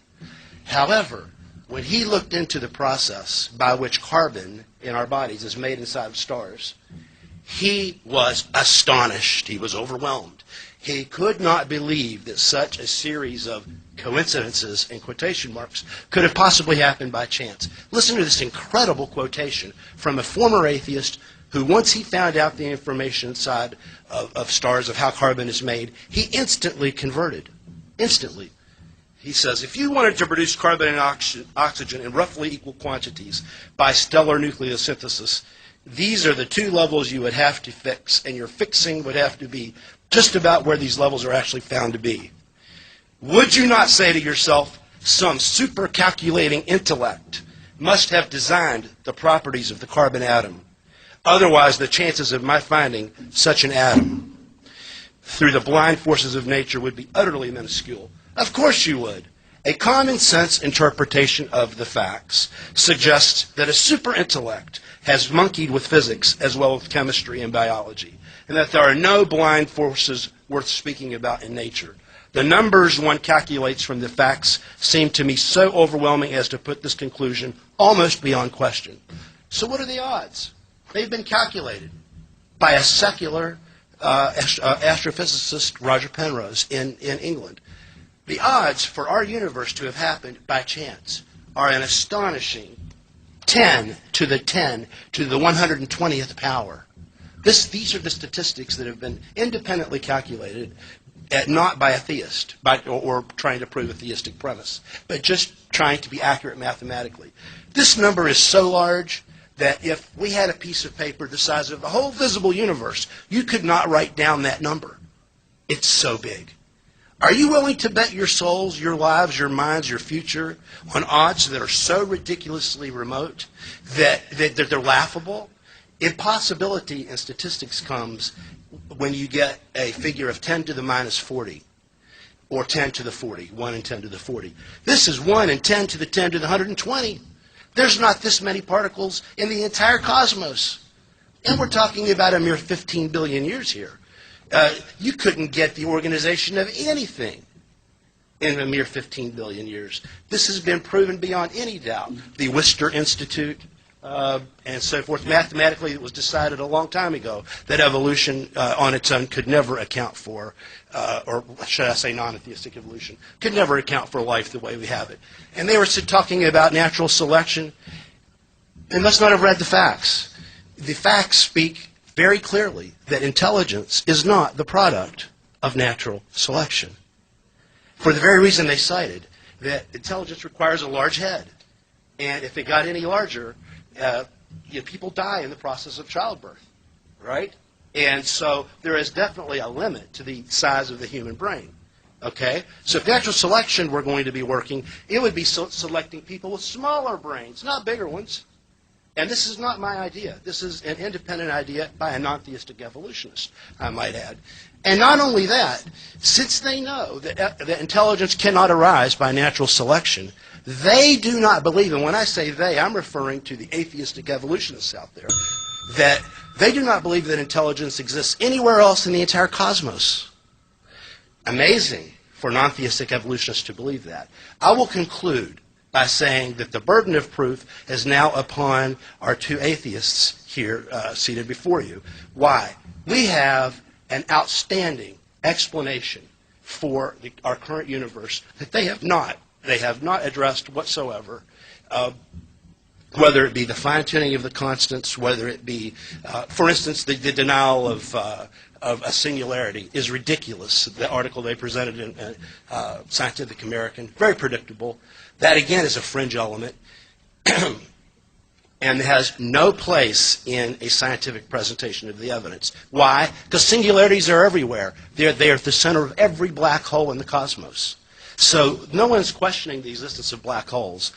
unless you're an atheist who wants to try to get around the beginning of the cosmos.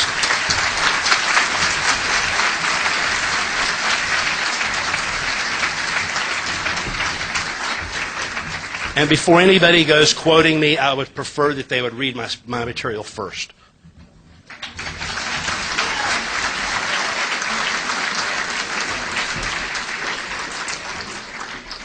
All right, thank you, Michael. I hope everyone is finding this enjoyable and, more importantly, informative. I know I am. If any of you have questions, we do have a question and answer session after the cross-examination. The way that's going to work is we're going to need you all to write your questions down on a piece of paper. So go ahead and do that, and send your questions down to the outer end of your rows. And if I can ask the volunteers, for the sisters to pick it up on this side and for the brothers to pick it up on this side. It's now time for our cross-examination. Let me just explain how this is going to work. Each side will be given the opportunity to ask 3 questions. The team the question is addressed to will be given 2 minutes to respond. Please allow them to respond without any interruptions and save your comments until the 2 minutes are up. The team asking the question will then get 1 minute to counter-response. Needless to say that there is no 1-minute warning bell. To keep this orderly, we're completing 3 questions from one side and then moving to 3 questions from the other side. Please keep your questions succinct and to the point. And we begin with the theists asking their first question. Just give me a minute to move the mics over. Thanks.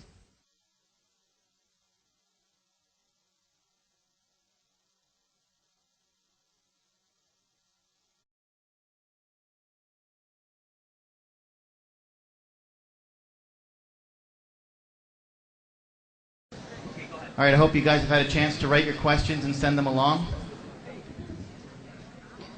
To reiterate, there is no 1-minute warning. Again, the way this is going to work is the theist table will begin asking their first question. The atheist table will be given 2 minutes to respond. And the theist table will then be given a 1-minute counter-response. The theist table will then ask their second question, and it'll till the third question. Once their 3 questions are complete, the atheist table will then take their turn. I will ring the bell when time is up, so no 1-minute warning. You may begin. First question. Throughout history, science has been wrong more often than it's been right.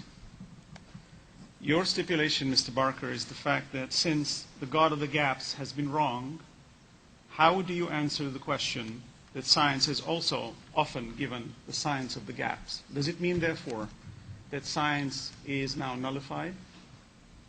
Since you say that those who've given wrong answer for a God, therefore religion is wrong, science has also given many wrong conclusions. Does it mean, therefore, that science is also invalid?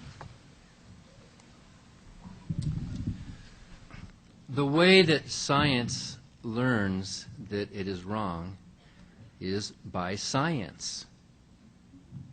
Science is self-correcting. Science overturns previous notions. Scientists don't just stand up one day and scratch their head and say, oh, I guess we were wrong. A hypothesis that had been nearly universally accepted by science in the past can be overturned by stronger data, newer data. And it is this open process. In fact, scientists are hoping that some of the hypotheses are wrong because they can make careers out of that. I'll get closer? Okay.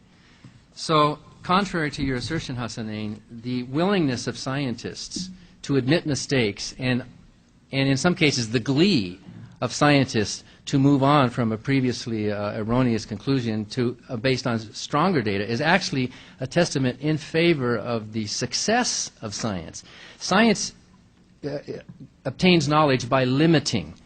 Science advances by cutting away what we know to be false. And one of the biggest processes of science is to throw away what is false, and what is left we hold on to. And no scientist will claim a 100% confidence level in anything.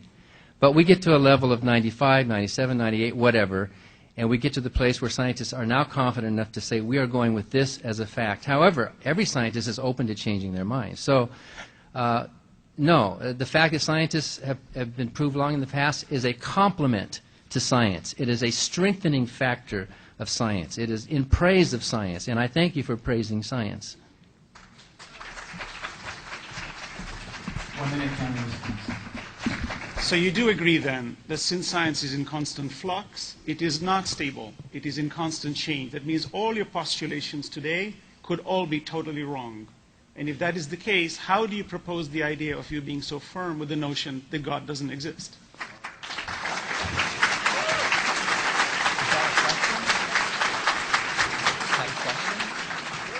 There's a response. Second question from the theist table. Do you want to go first? Okay, thanks. Yeah, my question is, if the system of the universe is so inherently flawed, that means that both of you and all of us in this room are accidents ultimately, the consequence of accidents and so forth. But if your thought processes are accidental in nature and ultimately accidental, what reason do we have for believing them to be true? Excuse me, let me get the microphone here. The reason is that we are not just random assemblies of atoms. We've evolved. We have a hand, for example, that can grasp things. It has an ability, and it evolved to develop that ability through natural selection. The intelligence, our ability to reason, is the same thing. We've already established, pardon me, that intelligence did not evolve by natural selection. Actually, that's not been established. You didn't even name who it was you were quoting on that subject, so I don't even know what evidence you were referring to. John Barrow and Frank Tipler in the Anthropic Cosmological Okay, you Principle. said they were non-theists. Those are Christians. They're scientists. Yeah, but they're still Christians who write creationist literature. Okay, you're going to be given an extra 10 seconds if we can. John Barrow does not call himself that. Well, okay, but he is. No, intelligence is useful for long-term planning, for understanding the ability to come up with new plans and new situations in reaction to feedback and so forth. There are so many evolutionary advantages to intelligence that this is one of the things that drove the development of our brain. This is well understood by science. There's several books out explaining the theory of how intelligence arose through natural selection. So we have an explanation for that. That is simply not the case, and in fact, it's C.O. Lovejoy who came up with the idea, and I can describe it right here for everyone to understand. There are two liabilities that selection chooses against in the rise of intelligence. First of all, the more intelligent a being, the larger their brain, the more likely the mother is to die during childbirth. Therefore, there is an uppermost limit to intelligence. Selection would choose smaller-brained beings, not larger-brained. Please let me finish. Second, intelligent beings require a protracted childhood, and protracted childhoods require a lot more time in which you can be attacked by predators and so forth. So selection would choose for beings with a shorter gestational time and a shorter childhood. And this has been established beyond question, which is why the world's leading non-theistic evolutionists do not believe intelligence can be found anywhere else in the entire cosmos. And I have personally gotten the comment from Sir Francisco Ayala, who is one of the world's leading non-theistic evolutionists at UC Irvine. He's more familiar with my books than either of you, and he would not argue with this argument. Third question from the theist table, please. An interesting point to make is Mr. Carey just added another facet to science, which is a belief, meaning you have to be an atheistic science to have any credibility to any kind of science. The next question. Since you do not believe in accountability as far as the longevity of one's actions, meaning that when a person commits a crime and he gets away with the crime, or a genocidal murderer who has killed an entire society and is not dealt with in the system of justice, how do you answer to your moral code, which you have individualized and saying that we need to reduce the harm? How do you come up with that answer? Well, first, obviously, we're accountable to society, but you're asking about situations where society cannot mete out accountability. In that situation, as I said in my rebuttal, when people perform evil, when they act without love in their hearts, they basically develop a personal hell for themselves. Their lives become miserable. They're not happy. Whereas people who live by love, who have love in their hearts, are happy. They develop a life of happiness, and they're at peace. And this is the difference between whether you do good or bad, and this is the accountability. It depends on whether you create a personal hell for yourself on this earth or a personal heaven for yourself on this earth. And that is the difference. In your writings, you've written that I am a happy person in this world. I love people, but then when I die, I go to nothing. And nothing means I don't even have my fears to worry about because I have no fear. So would it not therefore mean that for a person who goes into a hospital and sees a bunch of children who are suffering to put bullets into their heads and say, you know what, why are they suffering? Let's take them to nothing. And let them not have any pain because you know what? They came from nothing. Let's take them back to nothing. Yet you find the atheist goes to the hospital and has himself fixed when he's ill. So what happiness are we talking about?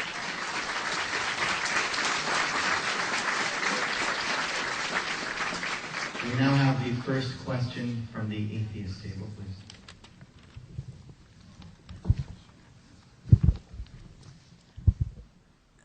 Okay, this is for both of you, but Mr. Corey especially. You claim we have no explanation for why the multiverse exists, but we said you also have no explanation for why God exists. On that level, both are equally ad hoc. So my question is this. Smolin's multiverse theory follows necessarily from the simplest possible hypothesis, the existence of a sea of random fluctuations. In other words, from a condition of fundamental disorder, which necessarily will randomly produce many different pools of order, getting the process started. In contrast, you propose that by sheer chance, we just happen to get a single, highly ordered, superintelligent mind with numerous amazing powers and convenient attributes and desires. Doesn't that mean your theory and not ours violates Occam's razor? Absolutely not. Absolutely not. First of all, the principle of self-existence that you were referring to does not apply to any physical system, nor has it ever been applied to any physical system, because it does not belong in the definition of physical systems. Aseity, or self-existence, belongs to one being only, and that is the absolute one God that we call Allah. And I propose that given the principle of sufficient reason, which I presume that you both affirm, do you affirm the principle of sufficient reason? Do you all affirm it? I'm not sure in this particular instance what you're getting at. Well, the principle of sufficient reason is that everything has a sufficient reason for its existence, the most basic of all scientific beliefs. Do you believe that? Well, the problem with that is that if you start with a situation of fundamental disorder, you can have something like, for example, a deity can, like you say, can exist without a sufficient reason. So there are some things that can exist without a sufficient reason. And I would say that there are other things. It doesn't necessarily have to be something with a mind. I mean, it doesn't necessarily follow that something that exists necessarily by itself must have a mind. It could be something else. So it you could believe have that things as a can property. exist without a sufficient reason? Well, do you think God can exist without a sufficient reason? He contains within himself the sufficient reason for his own existence. Well, then I say the same thing about the sea of fundamental randomness. Well, my point that I'm getting at is the principle of sufficient reason demands that you offer us a sufficient reason for the existence of the cosmos, given the finely tuned nature Well, of the I cosmos. have, actually. Well, I've given a sufficient reason for the fine-tuning that you're You've talking used a fringe element, Lee Smolin, who is about. not accepted. No, this is not a fringe element. This is hundreds of physicists now. This is a cover story in Scientific I American. read that article. I can quote you several, or cite you several papers in peer-reviewed scientific journals talking The about article's trying to get away from singularities, yet singularities exist at the center of every black this. hole. How do you know that? I read it. What's the difference between a black hole and a singularity? Do you know the difference? Of course I do. So how do you know that every black hole has a singularity? You've never Because seen it's- one. Because it's common, basic physics. But it's not anymore. That's the point. I mean, it says here the cover story. The time before time, the Big Bang might not have been the beginning. You just evidently didn't understand what you read. Oh, I'm sure I did. Trust me.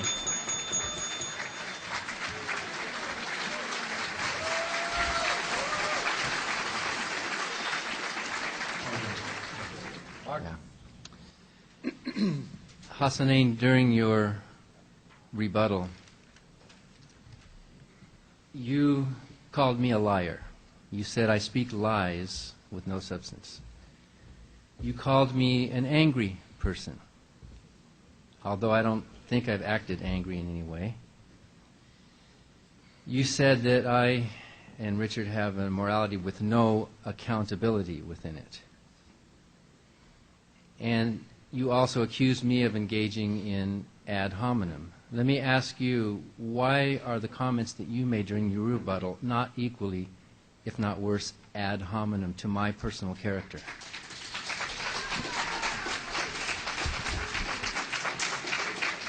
Very simple.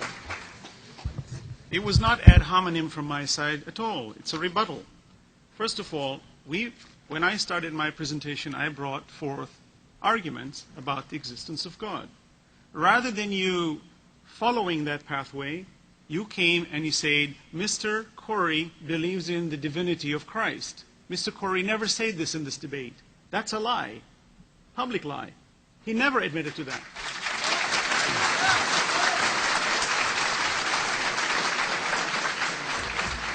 And therefore, and the other thing, the other aspect to understand is that Just move the mic closer. for you to make jeers, as I don't know if you heard the moderator say, that you must not make fun of people's beliefs. Now, you've methodically done this in every debate that you've done. I know when you did Fernandez's debate, you did the same thing. It was like an open book. In fact, you just have to give us your articles and we'll read it for you. But the idea is, oh, what goes up must come down. It shows a lot of anger in you when other people pray. And I think there's something wrong there. If you're coming as a free thinker and saying, let's have freedom of individuality, and a group of individuals want to worship, you may not agree in their existence, but they do. Why does it bother you? I don't understand this free thinking mentality when you have to go around and stop people from worshiping what they believe in. This notion isn't there. There's a problem there. We have not come to stop you from believing in the non-existence of God. Look, we're having this debate. We respect you. We're honored with your presence. It's not a personal attack, but I think your rebuttal should have been more substantive rather than just looking at us and saying, that's a Christian, that's a Muslim, they're fighting it out, they're all wrong, and therefore we're good. No, I don't think that's proper ethics.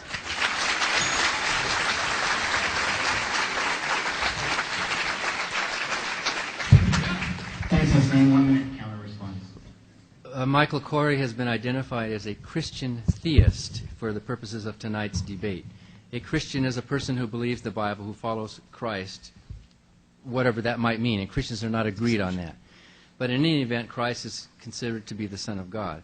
If I'm wrong about your theology, I apologize, but I assumed based on the introduction that you were a Christian theist, that you have views like that. To make fun of a person's beliefs is not the same as making fun of the person. I think there's a place for ridicule of beliefs that are nonsensical. But that does not mean I'm attacking you as a person. I'm not calling you a liar. I'm not saying that you are unaccountable or that you are immoral. I praise you. I recognize your goodness as a human being who has risen above the immorality of your religious system. Your system is nonsensical and immoral, but you are a good man, and I cherish you, and I enjoy being in the presence of a person like you. I do not attack you or call you an angry liar, because I know better than that after having met you. So I know Richard has read Michael's book. I apologize, I have not read your book. Have you read my book, Michael? Losing Faith in Faith? But he didn't attack you. Thank you. You say immorality of Islam, in Islam. I don't understand. Do you realize that the very morality we're having this discussion with is based on our religion? You may ask your third question. Yeah.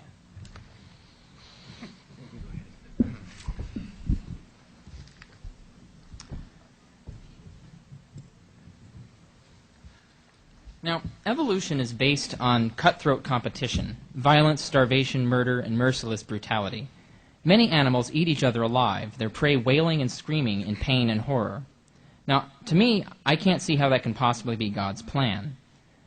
Very few animals are as lucky as us and evolve as social animals. Most live in this horrible world.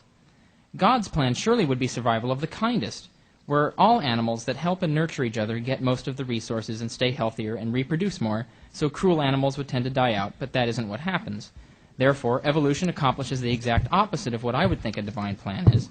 It more often kills the kindest and more often sports the brutest. Now, here's my question. Traditionally, Satan is the one who believes in might makes right, just like the way evolution works. So doesn't evolution look much more like a plan the devil would devise?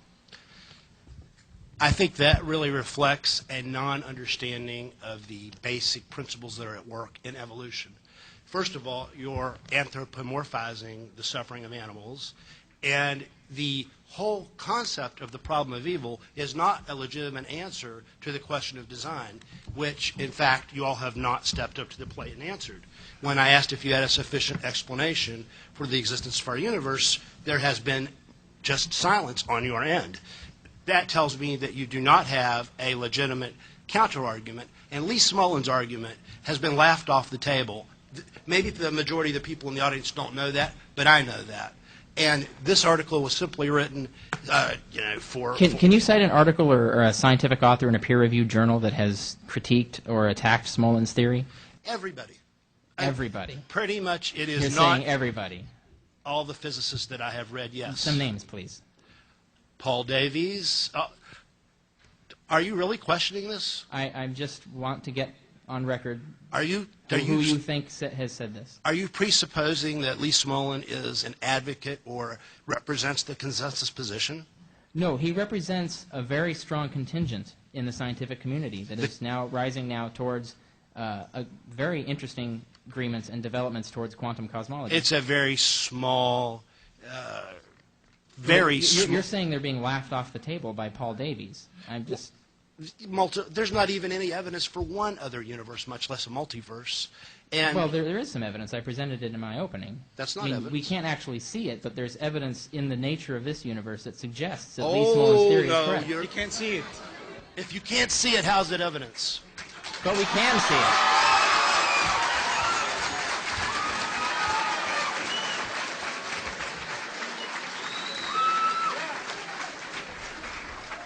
The first question is directed at Dan Barker.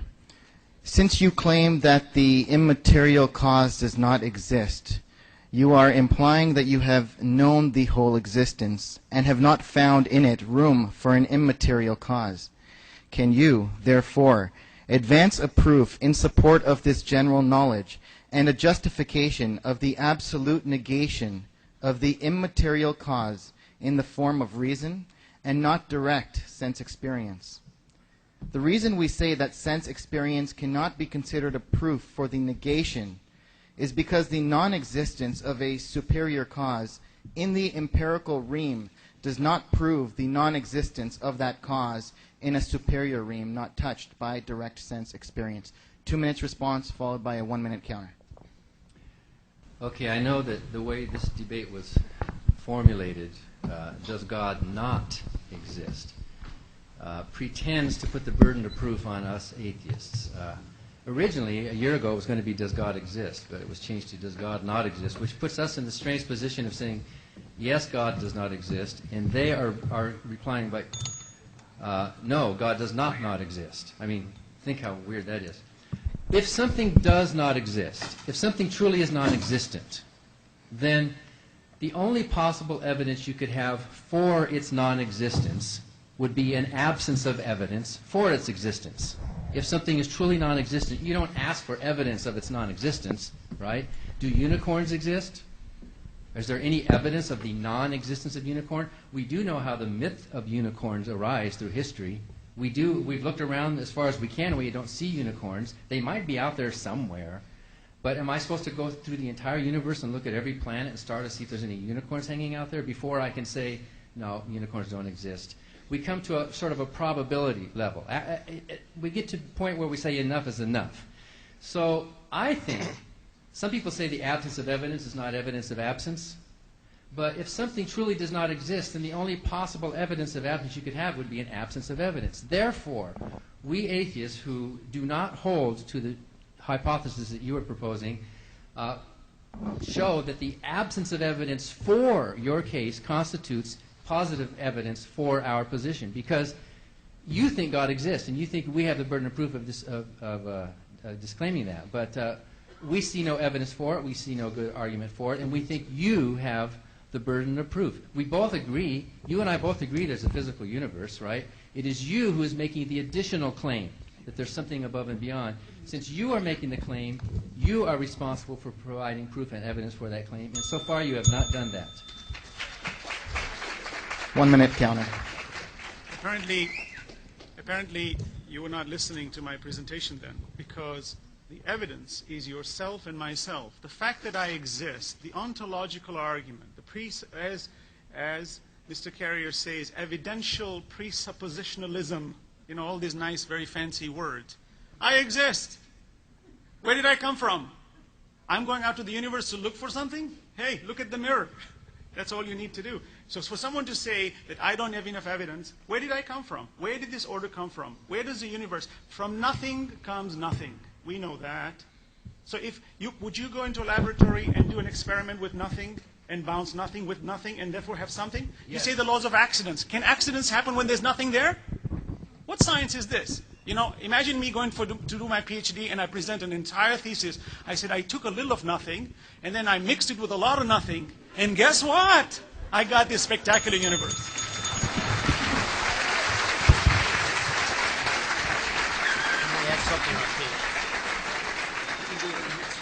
The next question is directed at Hassanain Rajabali. If nothing can come into existence without a creator, then where did God come from? 2 minutes. Good point. If nothing can come into existence without something, that's good. That's a good question to ask. This is the whole notion of the whole reality of the absolute creator, meaning he is not bound in time, matter, nor space. He is the creator. He is the immovable mover. You cannot apply relative physics to the absolute. God is not bound in time, matter, nor space. So to ask, where is he? People came and asked our messenger, where is God? He says, no, when was God born? He says, tell me when he wasn't there so I can tell you when he was born.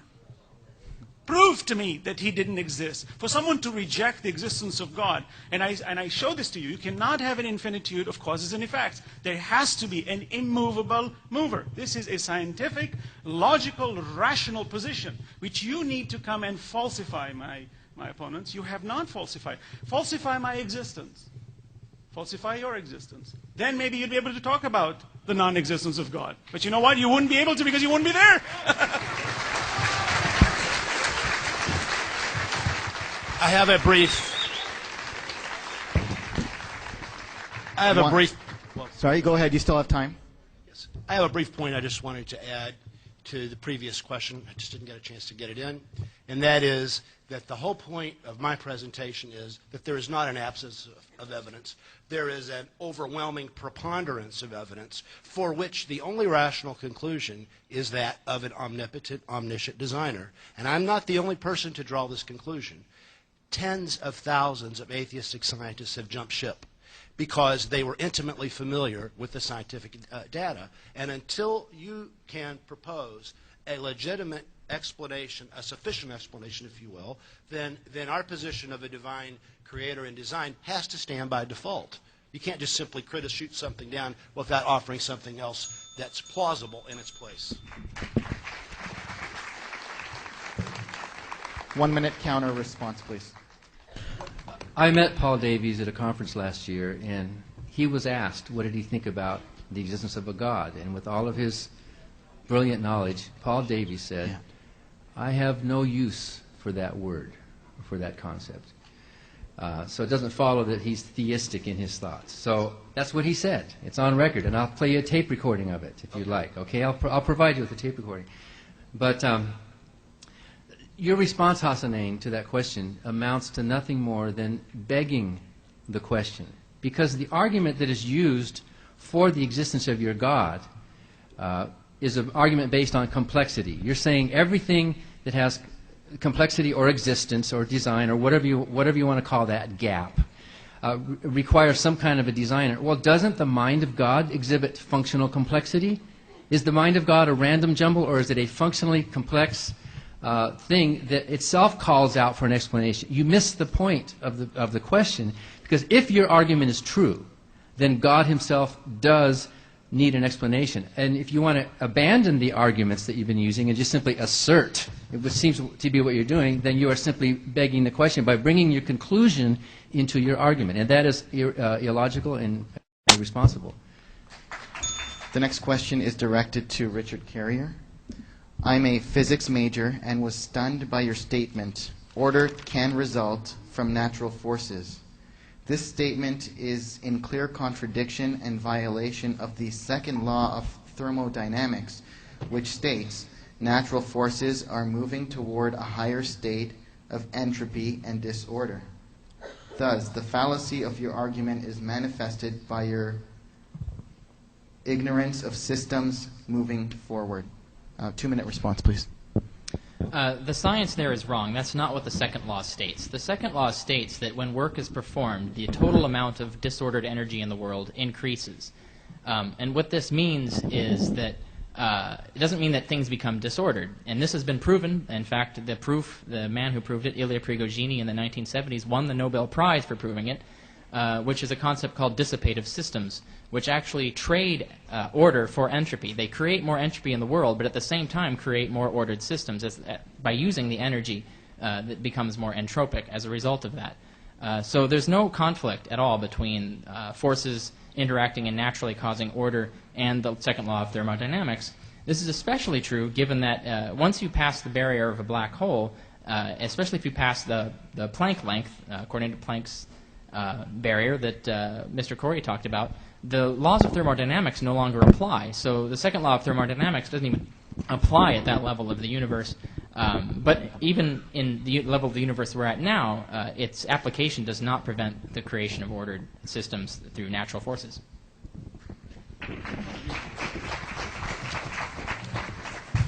There is a presupposition here that this entropy that we're talking about, the second law of thermodynamics, is in itself not need of order. When you say the second law of thermodynamics, which encompasses which?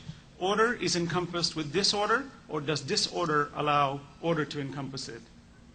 This presupposition that when I'm under the law of something which allows me randomness, we must never forget that that randomness is completely controlled under an orderly system. You cannot have total randomness because it means nothing. Scientifically, it's absolutely nonsensical. It needs to be under a controlled system. So when we're talking about random orders, it's like a computer program that can randomly bring out random numbers that does not have any pattern to point a finger at. Therefore, that's random. But it's the control of the order system that allows the disorder to exist under. How do you answer to those kinds of questions? Okay. Oh, are we at? The next question is directed at Michael Corey. Where did God come from? Has God always existed, and is God a man? For one thing, God is truth. I think we can all agree that God is truth. And God is love. And I have no problem with conceptualizing how truth and love could have always existed and could have had self-existence as part of God's nature. And look at the number line. It has no beginning and no end, and yet we work with numbers every day. God is the being by which the entire universe came into being, the uncaused cause that Brother Hassanain was talking about, that Aristotle and Plato agreed on, and that we can't make sense out of the cosmos otherwise. And I don't see any discrepancy there with our position whatsoever. And, of course, God is not a man. God is in the superior realm. Okay. Well, if God is not male, how did he get a woman pregnant, you know? Is that your counter response, or are you going to use up your 1 minute? That's your counter response? Show response. Okay. Next question is directed at Dan Barker. Since you hold to the principle of falsifiability, can you show us a circumstance when falsifiability can be falsified? If not, then it is an illogical principle to hold to. I thought I answered that question during my rebuttal. When you're talking about statements, statements have terms within them. Propositions have terms within them. And a testable proposition, a testable statement is one that contains at least one term in it that has a reference to reality. You know, the word polar bear, for example, or some other reference to reality. But you can play word games. You can play grammar games with statements and make statements about statements, and statements about statements about statements, and you can make these meta statements. And then when you get up to that kind of weird level, then you don't have any more referent to reality where there's a testability to it. So sure, you can play these games and say falsifiability, and I would respond by saying, well, that's just a nonsensical thing. That wasn't the point of falsifiability in the first place. It'd be like asking, what is north of the North Pole? Well, nothing. I mean, that's the singularity there. That's the zero. You don't ask. You could ask the question, but it's nonsense. So I think a lot of these supposed rebuttals of falsifiability fall into that game of the mistakes that happen when you go into meta-philosophy or meta-statements and a fuzziness. For example, Michael seems not to understand the different uses to which the word universe has been put. It's true, Michael, you're right that to most philosophers, the word universe means all there is. But it is also now true in the most recent decades that to most scientists, the word universe has a different meaning from that. To most scientists today, the universe is this particular universe, or one of many, our observable universe. So to a philosopher to use the phrase this universe would be unthinkable, but not to a scientist. A scientist can use the phrase this universe quite logically because that's the way science is going. So I think you misunderstand the use of the word universe there. Okay. 1 minute counter response. You know, it seems like you need to see bears to be able to understand what it means to falsify. So maybe the book that I showed you showing parts of the greater, you were not able to falsify that. Maybe it's not big enough for you to see it. Okay, you're saying it's statements. This is a reality. I can touch the book and I can even give it to you. I'd like you to touch it and say the greater and the lesser. Okay, I'd like you to falsify that, please. You cannot. So how can you take this litmus test and apply it on all notions? You come up with this idea that we can falsify anything by using this terminology when science itself is in flux by your admittance, and it doesn't have total validity where anyone can put his finger on and say, this is immutable. No. Today I can say to you, this is where the problem of morality comes in. It fluctuates. I can make good today, and evil will be good tomorrow, and anything can be whatever you want because we're in constant flux anyway.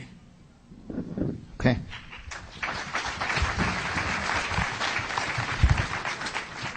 Next question goes to Hassanain Rajabali.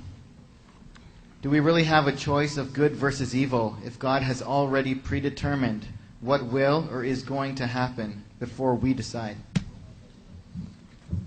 God has not predetermined. This predeterminism is an incorrect understanding. We have been given free will to choose whatever we will within the parameters of choice. I, being a human being born in this time scale, I have no choice in that. The fact that I exist on Earth and not on a different planet is not my choice. So there are parameters by my own existence which are not within my free will. But my free will to choose right from wrong is certainly a free will. God's knowledge of the absolute, God's knowledge of this time that we understand it, He's not bound in time. He does not have past, present, and future. His knowledge is. You and I are undergoing this problem of time. So His knowledge is. Who would worship a God who doesn't know what's going to happen tomorrow? Number one problem. The fact that I've been given free will, it's the wisdom of God to allow me to choose my own destiny, and therefore when I make a good choice, it elevates me as an individual. And when I'm the recipient of that reward, it is because He has allowed me to elevate my own self. This is a great, great reality that we exist under. And to say that God has predetermined me would be like a playwright who's written a play, and you and I are simply the actors. That is absolutely furthest away from the truth. There is no predeterminism at all in the religion of Islam. Not at all. As a matter of fact, if you see the atheistic position that God is so evil, and therefore He should not exist, I ask you, since you want to throw all the evil to God, why don't you take all the good and give it to Him too?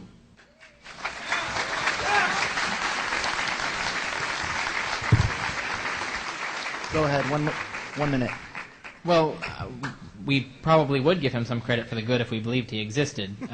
We don't give Him credit for evil because we don't think He exists, so He doesn't even exist to cause evil. My only objection to what you say, and in fact, I have no problem with the idea of free will being compatible with the existence of God. I don't think there's a logical contradiction there. What does concern me, though, is the idea that responsibility is all or nothing. If you have a mafia boss and he orders somebody to go and kill someone, That mafia boss didn't do the deed, but he's still accountable legally. He can still be tried for murder. Same thing, if he sets up a situation that causes someone's death accidentally, he's responsible, even though he wasn't there and didn't actually physically push someone over a railing or whatever. But if he made the situation where someone would fall over a railing, he's accountable. So even, and this is true even given the free will of the assassin that the mafioso sends off, and this is true even given the free will of whoever walked up to the rail and accidentally fell over. So even though free will is consistent with the existence of God, we still have the problem of the accountability of God. The next question goes to yourself, Richard Carrier. How does the black hole theory disprove God exists? As you stated, we didn't know answers, and you're assuming the universe was made for black holes. Just because we don't fully understand that now, does that mean we won't find an answer later?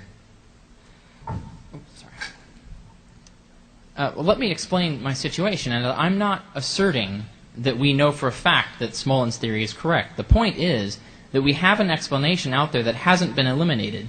And this is the way science works. If you have multiple theories and they all explain the same observation, you cannot pick one of those theories and say it's true. You certainly can't pick one of those theories and say it's absolutely true to all exclusion.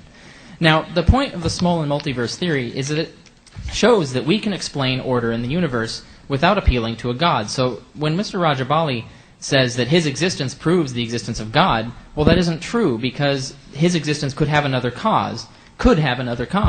He can't eliminate that other cause. And that's the point, is that he's presenting evidence for the existence of God that I'm saying is not really evidence for the existence of God, any more than it's evidence for the truth of Lee Smolin's theory.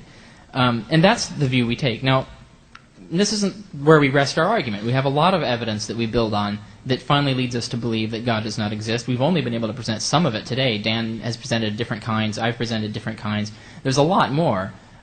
So it would be wrong to say that we base it on the belief that Lee Smolin's theory is correct. We do not. We base it on a number of things. The possibility that Lee Smolin's theory is correct and the fact that we cannot eliminate it is what means that certain evidence, like order in the universe, cannot be used as evidence for God.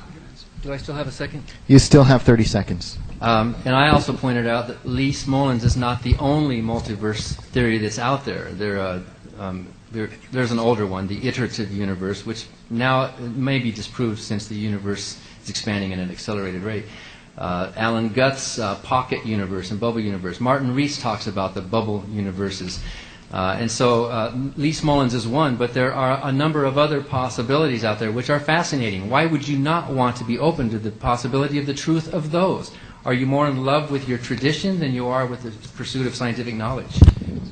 Yes. Your facts are simply, as stated, incorrect. In Chapter 11 of my book, I totally destroy Smolin's argument. I was given that task by my editor because he represents a potential threat. And I annihilated the position in Chapter 11, and I wish you'd read it, and then we would not be wasting our time on a position that's already been discredited. For one thing, if there's no evidence for even one other universe, how can you base anything on something that isn't there? That's what you're accusing us of. And yet, you're doing it to an infinite degree, invoking an infinite number of universes or realms or compartments or bubbles or whatever you want to call them, when there's not evidence for one of them. That violates science's very nature. And it fails to offer, again, a legitimate explanation for our fine-tuned Goldilocks universe. Okay. Just to answer this, the fact that the multi-universe, single universe, what's the difference? If it is multi, no problem. If there are infinite universes, no problem. If there's one universe, no problem. Where did this come from? You're not answering the question. You're playing semantics here by saying, well, black hole goes this way and it goes that way, and we have got laws here. Doesn't matter. The point is you're not answering the basic question, where did this come from? You're speaking about a process, not the cause of the process.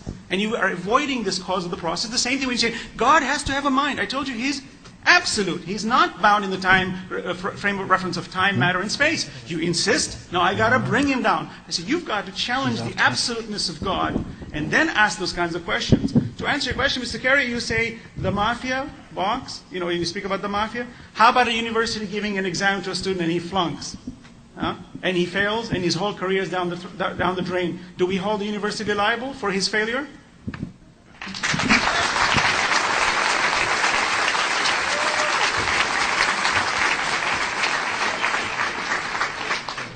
Go ahead. Well, the original question dealt with Mike and my personal journeys, basically. And I would humbly suggest that, Mike, if you had read my book, maybe this whole debate would not have been needed tonight. Go ahead. I sincerely doubt that.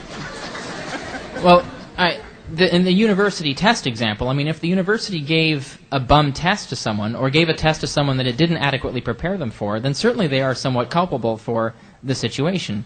Now, if we have a situation where the university gave them a completely valid test, gave them all the information they needed to pass that test, then yes, I would agree it would be completely their fault. But God has not given us all the information we need to pass the tests. There's a lot more information He could give us, and give us in a much more convincing way that would resolve all of the divisions among religions in the world.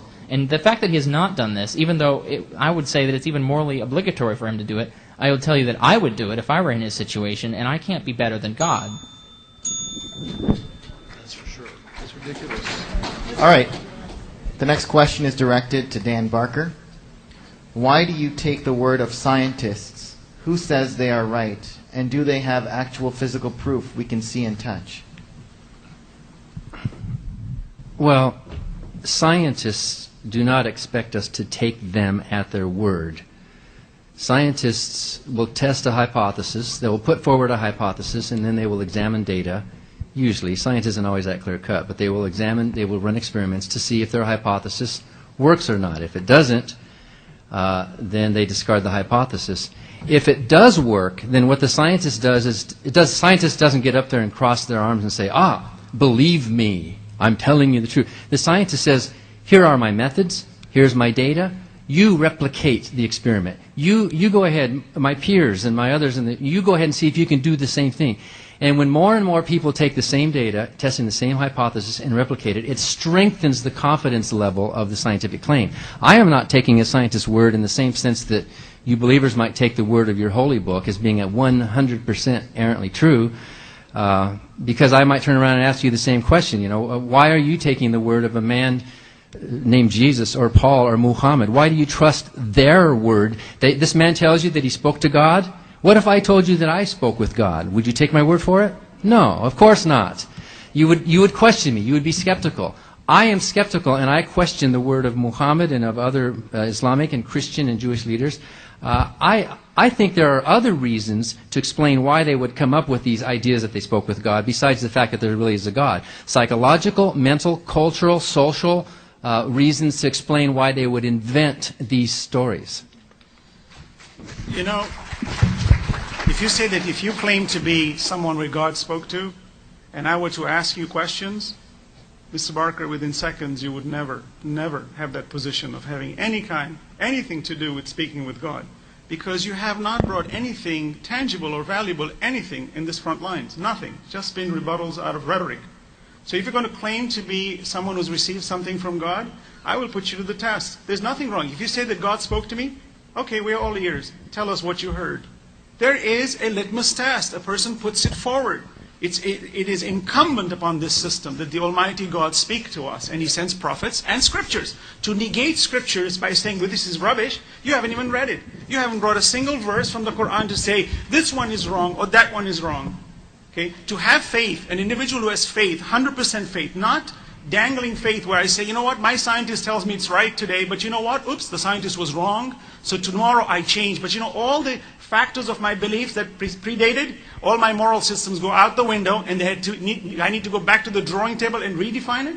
This is deadly. This is why you find atheists who have committed the crimes that they have believed in this, that there's no accountability. One last comment. I'll be brief. If somebody were able to predict today a scientific phenomenon that would not be proven or discovered for another 1,600 years, and then lo and behold, 1,600 years from now, it was discovered to be true. That person would carry a lot of weight. And I would personally be amazed. The Prophet Muhammad did that, predicted the expansion of the universe, the greatest single finding in all of the history of science that even Einstein himself rejected at first. And Can you admitted cite the was verse where that prediction is made? right here, chapter 51, verse 47.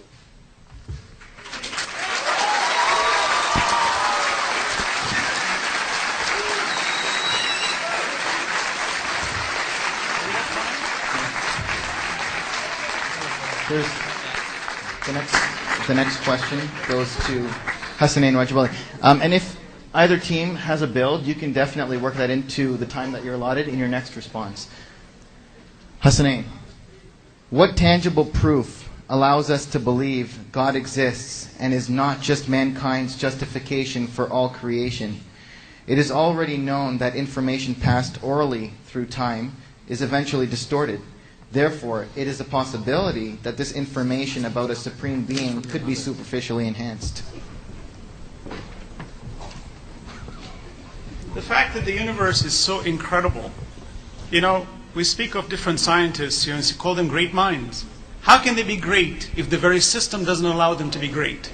How can they be empiricists and go out and measure methodically and come with conclusions if the system was flawed? Explain to me, please.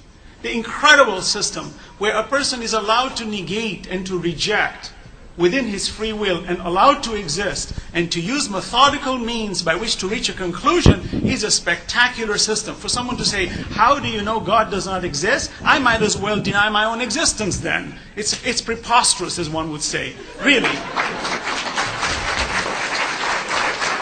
And I'm not completed. The belief in science has relative strength. It's not the strength that it's fluctuating. Look at the Quran. Why do we believe in the Quran? Look at what the Quran says in chapter 21, verse number 30. Mr. Carey, you may want to write that down. Quran says, أَوَلَمْ يَرَ الَّذِينَ كَفَرُوا أَنَّ السَّمَاوَاتِ وَالْأَرْضَ كَانَتَا رَتْقًا فَفَتَقْنَاهُمَا وَجَعَلْنَا مِنَ الْمَاءِ كُلَّ شَيْءٍ حَيٍّ أَفَلَا يُؤْمِنُونَ. Do the disbelievers not see that the earth and sky was once one and we opened it? And we made everything living out of water. That's a biological fact today, which is a recent discovery that all life originates as a precursor is water. That you see even those space probes that are going into Mars are probing for the existence of water. Who could say that 1,400 years ago? That's the evidence.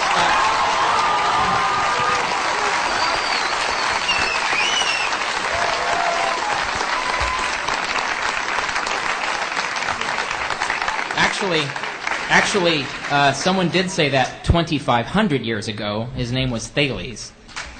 He argued that all life originated from water. This belief was a cosmological view in ancient Greece. It wasn't commonly held, but it was certainly advocated. So I don't see what's... If Thales isn't a prophet... No, it doesn't matter. If he said it, why didn't science take it today? I don't understand your question. Yeah, in other words, prophets of God came from the time of creation. Prophets of God have been placed on this earth through man. The first man was a prophet. Adam was a prophet. This notion of him making a mistake and Eve making a mistake, these are things that we've taken as mythology, as some people try to project. The Quran rejects all of this. And that's the reality of our existence, that we are able to correct all that which have been brought forth, which have been added. The religion of God is firm. It's one. It doesn't change. It's humans who infiltrate it. And you're using that as a means to negate religion. I'm saying there are people who infiltrate many lies in the system. That doesn't mean the system is wrong. Hassanain, I'm going to have to ask you, sorry. You do still... I'm taking those 30 seconds for you to respond, okay. yes. Well, I don't understand what any of that has to do with the fact that the Prophet Muhammad is stating a belief that was actually advocated hundreds of years before him by someone who wasn't a prophet. So you can't claim that he was prophesying that all life was created out of water if non-prophets already advocated such a view. Can you negate that? Okay. No, can you reject that? In scientific evidence today, can you reject that life did not originate from water? Moderator, Yes. since he took up some time, could I take 30 seconds? You still have 10 seconds, so you can go ahead. Because he burned into the time with a lot of his. If a person says enough things, if you throw enough spaghetti against the wall, some of it's going to stick. And if you dig through any ancient book, you're going to find some things that look prophetic, and you're going to go, wow, look at what he said. Why didn't God reveal to Muhammad the germ theory of disease? Wouldn't that have been a useful thing for him to have told us about? He failed to give us that useful bit of information. Thank you. All right. The next question, and I was going to try and get through 4. In the interest of time, each participant will actually have 3 questions at them. We have 2 left. This question is to Richard Carrier. In science, a major foundation is the law of entropy, where things move from order to disorder. The world of today is in perfect order. If the world just happened, we would be in disorder, which is not the case. How do you explain this? Well, I already answered this question. There are physical systems, and we know several of them, that generate order while also creating entropy. The fact that the second law of thermodynamics applies to the generation of order and action in the cosmos does not prevent any of the things that we see today. And of course, we don't believe that it's absolutely perfect. There's all kinds of chaos in the world. So I don't really understand why the question is even relevant, since I've already answered it. Okay, 1 minute. The reason is that self-organization implies chaos turning into order. That's the nature of the principle of self-organization, is that order can spontaneously arise out of chaos, which is another mark of a fantastic designer. But if you start from a random sea of potential, order is one of the things that will randomly result. So you don't need an intelligence to start order going. Order can happen accidentally. That's presupposing the axioms of natural law that we believe that God himself created, that your side has no possible explanation. No, I'm not presupposing it. I mean, we have proof that quantum mechanics does underlie the fundamental nature of reality, and that this nature is fundamentally a random potential. 5 seconds. So you believe that the universe is eternal? Saved by the bell. All right. The final question is to Michael Corey. Oh, good. I'm just debating which one I should choose here. All right. If God is benevolent, why does he, she, it kill people with tornadoes, hurricanes, floods, earthquakes, and fires? First of all, God himself is not doing any of these things. It's the natural order of the world that he himself ultimately created, yes, that does result in those kinds of events. But it is an aspect of good, actually. For instance, they redistribute, and earthquakes redistribute carbon and other essential elements. There are essential facts that are required of these systems, whereby, yes, some people die. This is an inevitable consequence of the type of world that we inhabit, geologically. Okay, you say volcanoes redistribute elements, but I'm sorry, but can't God do that without killing people? You still have 1 minute, 15 seconds. To answer that question, first of all, there's a presupposition here that mankind has been created only for this world, and our existence is only for this world. That doesn't make sense. Well, you also have the opposite presupposition. I don't see how either one is more merited than the other. From the Islamic perspective, is humans were created not for this world, but for the next world. This is what my presentation was for. When a child dies in this world, even if it's killed or if it dies a natural death, don't worry. It's accounted for in the future, in the hereafter, and it's going to be rewarded. If a man commits a crime on another person, that person who received the crime will be rewarded. There's a beautiful system of accountability. Can you point to anyone in heaven or hell? Can you point to everyone? Can you point to someone in heaven or hell for some deeds to show that certain people go to heaven and which people go to heaven? Mr. Carrier, do you put money in your bank? Yes. Why? You haven't seen tomorrow. Why do you do it? What does that have to do with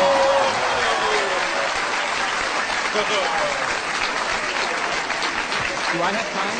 Please. There's still 15 seconds if you want to see clarification. I don't see what that has to do with the issue. It has everything to do with the issue. I have the odds of my being alive in 10 years from now are extremely high. So obviously I'm going to save money in light of that future. I also have family members who will benefit from that inevitably. So I don't have any problem with that. I don't see what that has to do with the fact that God could redistribute elements if he needed to do that without killing people. That's the problem. God does not kill in this world. If you look around, every human being majority of human beings are dying at the hands of other human beings. The illness that we Except have those and are the killed death by that we volcanoes. have gives credence to life. When a child is able to die at a young age, that's where the whole belief system it comes into full vision, where a human being needs to understand that I was not created for this world. Is any human being ever fulfilled completely in this world? Look at his greed. He wants the whole universe. So he's not made for this world. Okay. You still have your counter response, so. Oh, all right. Well, I'll just reiterate my point. A god could accomplish all these things without making people get killed. He could, for example, if he can create heaven, he can create a better world than this one. So I don't see, of course, Mr. Rajabali says that this world is a test, but the test is awfully brutal and painful and unnecessarily so. I think the same ends could be accomplished in a much more compassionate and loving way. So then the notion of no pain, no gain just doesn't work for a bodybuilder, right? I'm not saying no pain. I'm saying Well, excessive that's for pain is wrong. Well, certainly. that's relative. That's relativism. What's excessive pain? To a sadomasochist, it's a whole different ballgame. Right. Okay. We now enter the final phase of the debate this evening, and that's the closing statements. Each debater has 5 minutes to share their concluding remarks uninterrupted. I'd like to call up or ask Dan Barker to begin with his 5 minutes. Thank you very much. I enjoy this, as you can tell. There are millions of good people in this country who do not believe in a God. In fact, the non-religious is the fastest growing segment of the American population right now. Muslims are growing as well, but Muslims are tiny and the percentage growth is not as fast. For the record, there were a number of claims I made and questions I asked during my opening statement which went unanswered.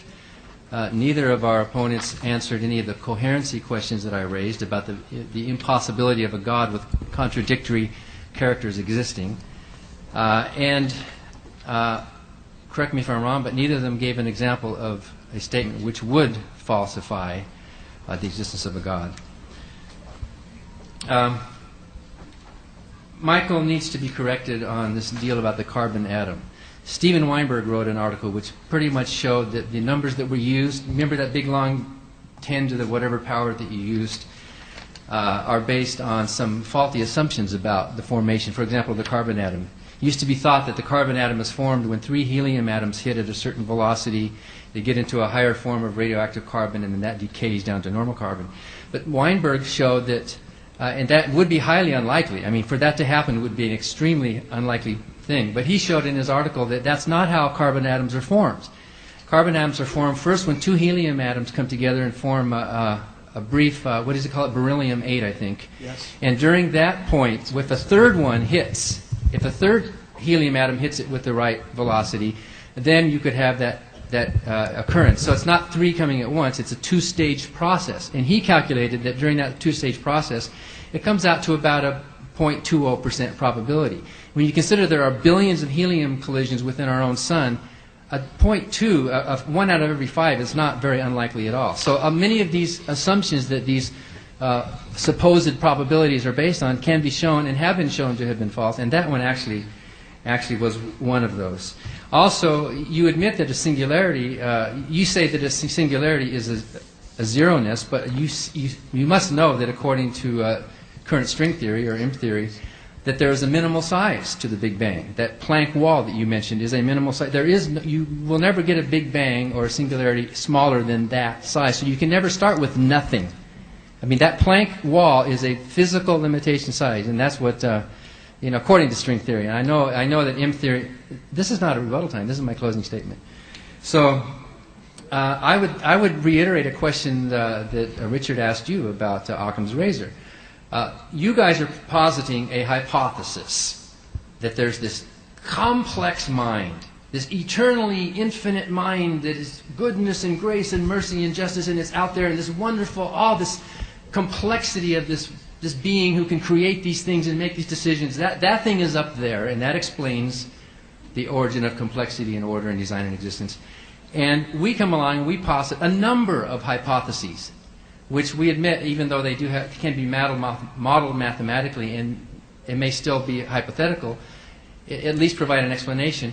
What is simpler, a multiverse or this massive, complex being? Which one of those two hypotheses is simpler? According to Occam's razor, a hypothesis that sticks with natural laws as we know them is a simpler explanation than one that needlessly multiplies into some big, gigantic being. Like an infinite number of universes. Well, or infinite or large number. A multiverse doesn't have to be infinite; it can be large. But in any event, all through history, 1 minute. all through history, human beings have thought they had the right religion. It's easy for you Christians or for you Muslims to point to those crazy Hindus or those irrational Jews or those Mormons with the. It's easier for you to point and say, look at human nature has this weird thing in it that gives us proclivity to believe things that are clearly false. You all think that about other religions. You all think there's something wrong with them. My question to you is, what makes you exempt? What makes you suddenly, in your religion, in your culture, in your society, suddenly the one true one, when through all of history we have shown that they have been false and they have fallen into the dustbin of history? What makes you so special, Hassanain, that suddenly you are the one who is free from that demonstrated human proclivity to believe things that are clearly false? Are you more special than I, or more special than the rest of the world? Have you been granted because you have your inherent goodness? Well, to us who don't believe, that seems a little bit arrogant, that suddenly all the gaps have been closed, that all understanding has ceased, that you have this answer when it's so easy for you to point at everyone else. Atheism is a rational position that still stands. Thank you, Dan. Richard Carrier, 5 minutes. Well, all right. Well, thank you so much for giving us your time today, all of you and everyone at the Tawhid Institute. I would like to thank our hosts for being incredibly gracious. I mean, they've been really nice and very polite, and I'm very impressed and very glad to see that a free thinker, an atheist, can be treated like a human being with compassion and friendship. However, thank you.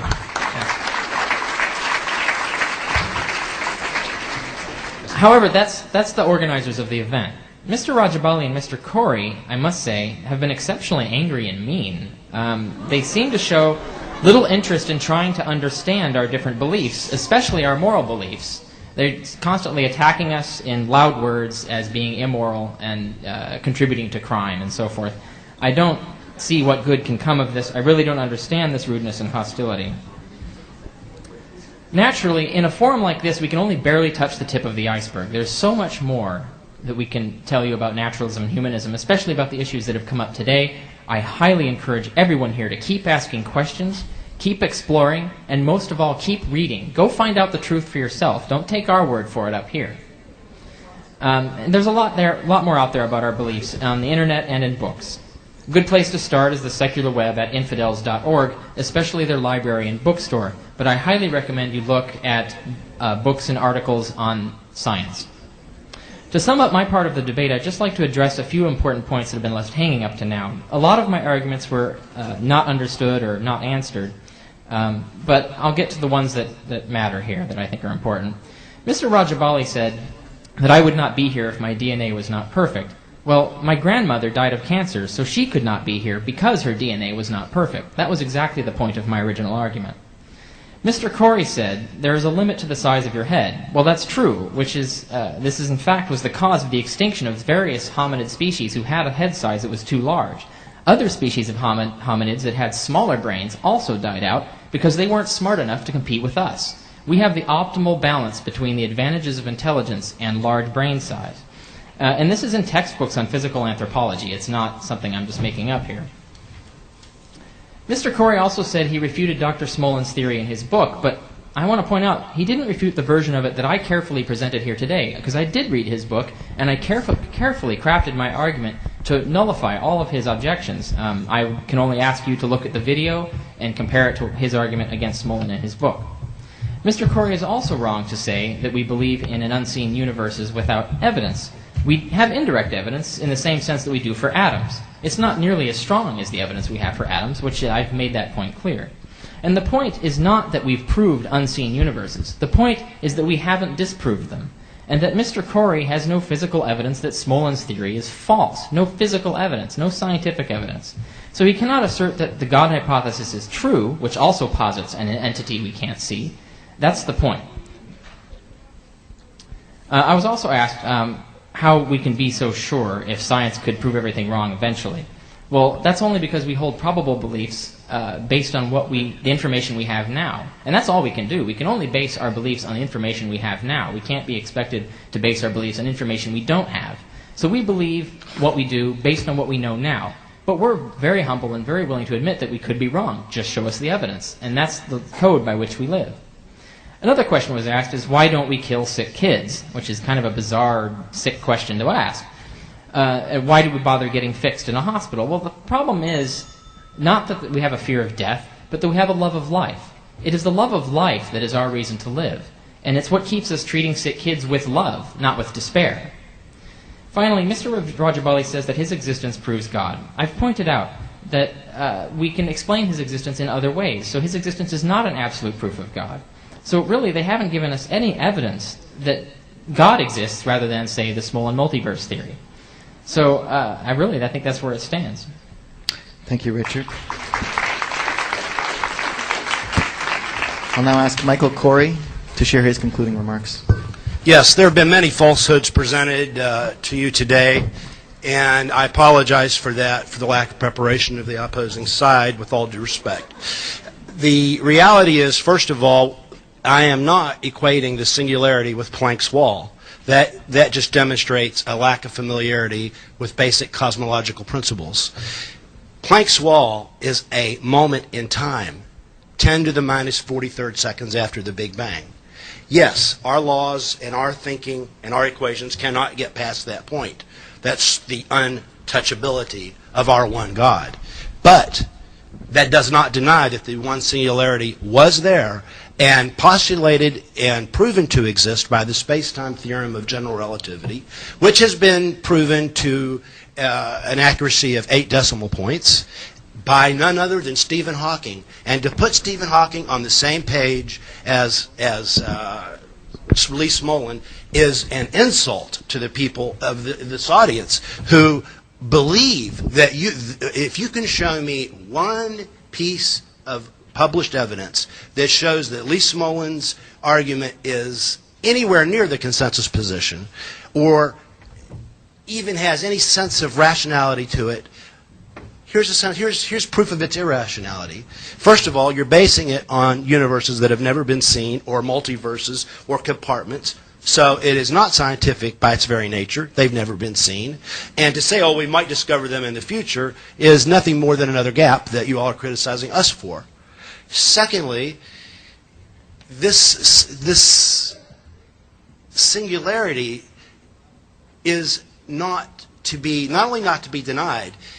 John Barrow, who is one of the world's leading astronomers and is an absolute authority upon which Lee Smolin would not even be a remote comparison, John Barrow has written, but he's defined the field, one individual, that the Big Bang singularity presupposes the existence of a creator. This is in a scientific text. Why does it presuppose a creator? It's infinitely small, infinitely hot, and infinitely dense. What type of power would it require to take this infinitely distant, infinitely hot and dense particle and bring it into being? And infinite power, which is precisely the power we are postulating.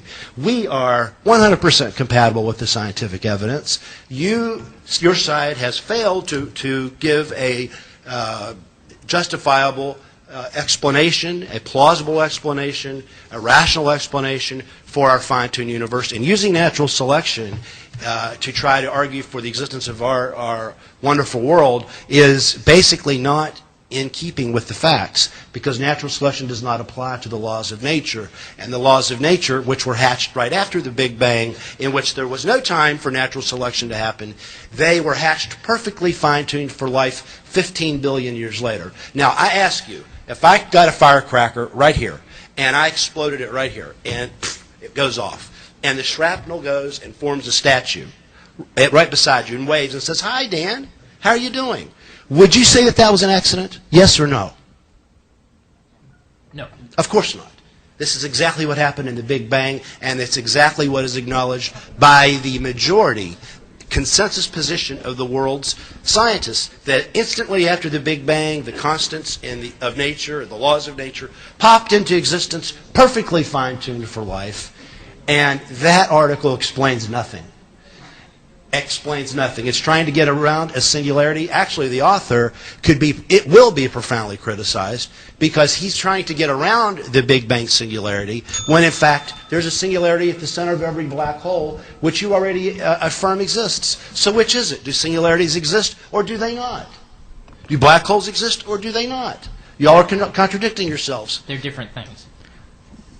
They are not different things. That shows you... You actually said they were earlier. You said there was a difference between black holes and singularities. A singularity is at the center of every black hole, but that doesn't mean that every singularity was the Big Bang. The Big Bang, yes, was comprised of a singularity, but every black hole is also got a singularity at the center of it. And that is how another way in which the Big Bang theory has been justified by Stephen Hawking, who discovered both. And I give him an utmost amount of credit, and I just wish that you would have understood cosmology better so that we could have made more progress in this debate tonight. Thank you, Michael.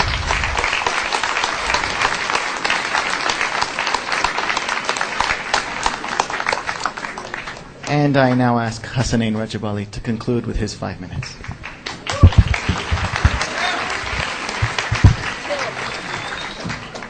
Mr. Barker says there are millions of atheists in the world. In my first debate with him, he noted that there's 1 billion atheists. And then, of course, when questioned, he said that, well, there's uppercase atheists and lowercase atheists. So it's almost like dangling between terminologies when cornered. You will notice one thing about atheism and those who profess it, that they actually do not have any stability. They keep moving between atheism and agnosticism. Even my opponent, Mr. Carrier, says when you have certain debates with certain Muslims, it is wiser to take the agnostic position. So if you're fluctuating between a position where God does not exist to suspension of your ideas and coming to a debate is indicative of the fact that you don't have certainty about what you're bringing forth. The fact is, in the world today, according to the CIA statistics, there's 2.44% of atheists in the world out of 6.3 plus billion people. Those are confirmed atheists in the public world. Here's the article of the World Factbook from CIA. 2.44%. That is only a very small fraction of the human population. To try to make the term atheism a common household name, I think is not going to be a very fruitful thing for those who want to bring it into a household name. We are all lowercase atheists, Mr. Barker. But don't play with words, because we are theists too, with the capital T. And the argument here has got nothing to do with lowercase atheism. It's capital atheism that we are debating. You will notice that when you reject, the Quran says when you reject the mercy of God, you will become a disbeliever. You will be the one who will see the cup not as half full. When a person says this cup is not half full, it's half empty, like the DNA problems and so on and so forth, you become a regressive creature. You become a person who's very regressive. To accuse us of being angry, I think it's very improper. I will show you data. The Journal of Consulting and Clinical Psychology, the relations of religious belief and practices with depression and hopelessness in persons with clinical depression.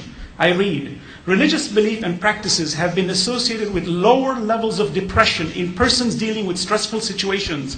In this study, researchers examined this relationship in 271 persons diagnosed with clinical depression. It was hypothesized that religious belief and practices would be associated with lower depression and that this relationship would be mediated by hopelessness.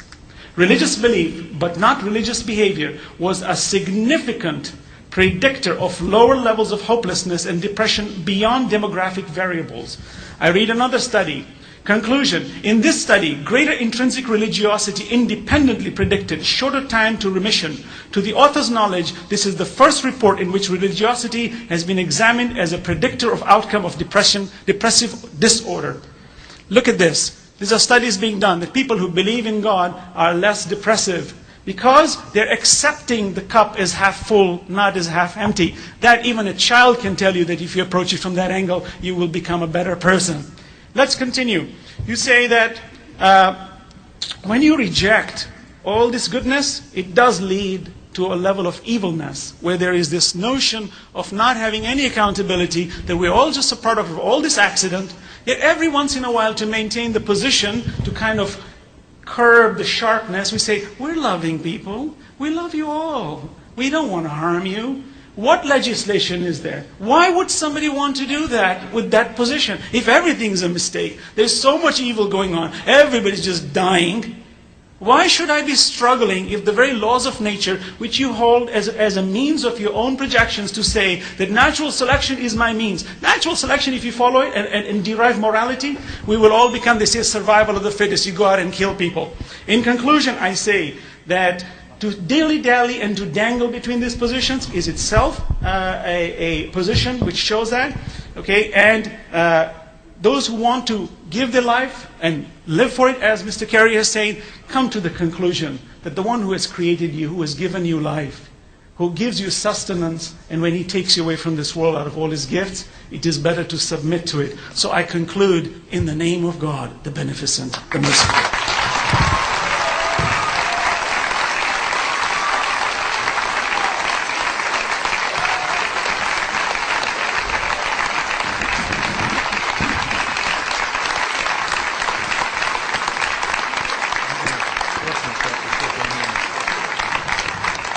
Thank you. The actual concluding remarks will be made by one of the organizers. Before I call her up, I want to thank all four of you for being here and doing a fabulous job. I want to thank all of you, the audience, as well, for taking your time to be here today. As I said earlier, the intention of a debate is to further confirm your belief or understand your belief and make your way towards the truth. And on that note, what I'd ask is, as you leave the room, please engage in healthy discourse with one another, and refrain from getting any too violent, and refrain from any violence, I should say, actually. Please let me call up Sister Renee, one of the main organizers for today's event, and as she comes up, let's have a loud salawat for her. She's spent a lot of time on this event.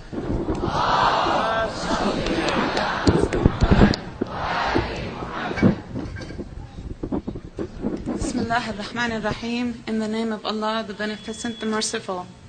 Brothers and sisters, Assalamu alaikum wa rahmatullahi wa barakatuh. Peace be upon you all. On behalf of the Tawheed Institute of New York and the Young Muslims Association of Michigan, we would first and foremost like to thank our debaters, Brother Hassanain Rajabali, Michael Corey, Dan Barker, and Richard Carrier. We'd also like to thank our moderator, Brother Riaz Datu, for accepting our invitation to honor us with their presence today. The same goes for the distinguished scholars and our guests for their interest to be part of this debate. Second, our special appreciation and thanks to all our brothers and sisters in Islam in Dearborn, Toronto, and New York, and other locations who helped put this event together, from the conceptual stage to the completion. May Allah subhanahu wa ta'ala bless them all for their hard work and dedication. We can also not forget to mention and appreciate the support and the cooperation we have received from the management and staff of the Holiday Inn, the venue of this debate. Lastly, just to remind you all, refreshments will be served in the main hall, just outside this hall. We would like to request that all of you follow the code of conduct and conduct yourself in an orderly manner considering the capacity of the crowd. We would also like to ask that the sisters are released first through the side doors. We'll give them about 3 minutes before releasing the brothers to enjoy the refreshments. Once again, I'd like to thank you all for joining us, and may Allah subhanahu wa ta'ala bless you. Assalamu alaikum.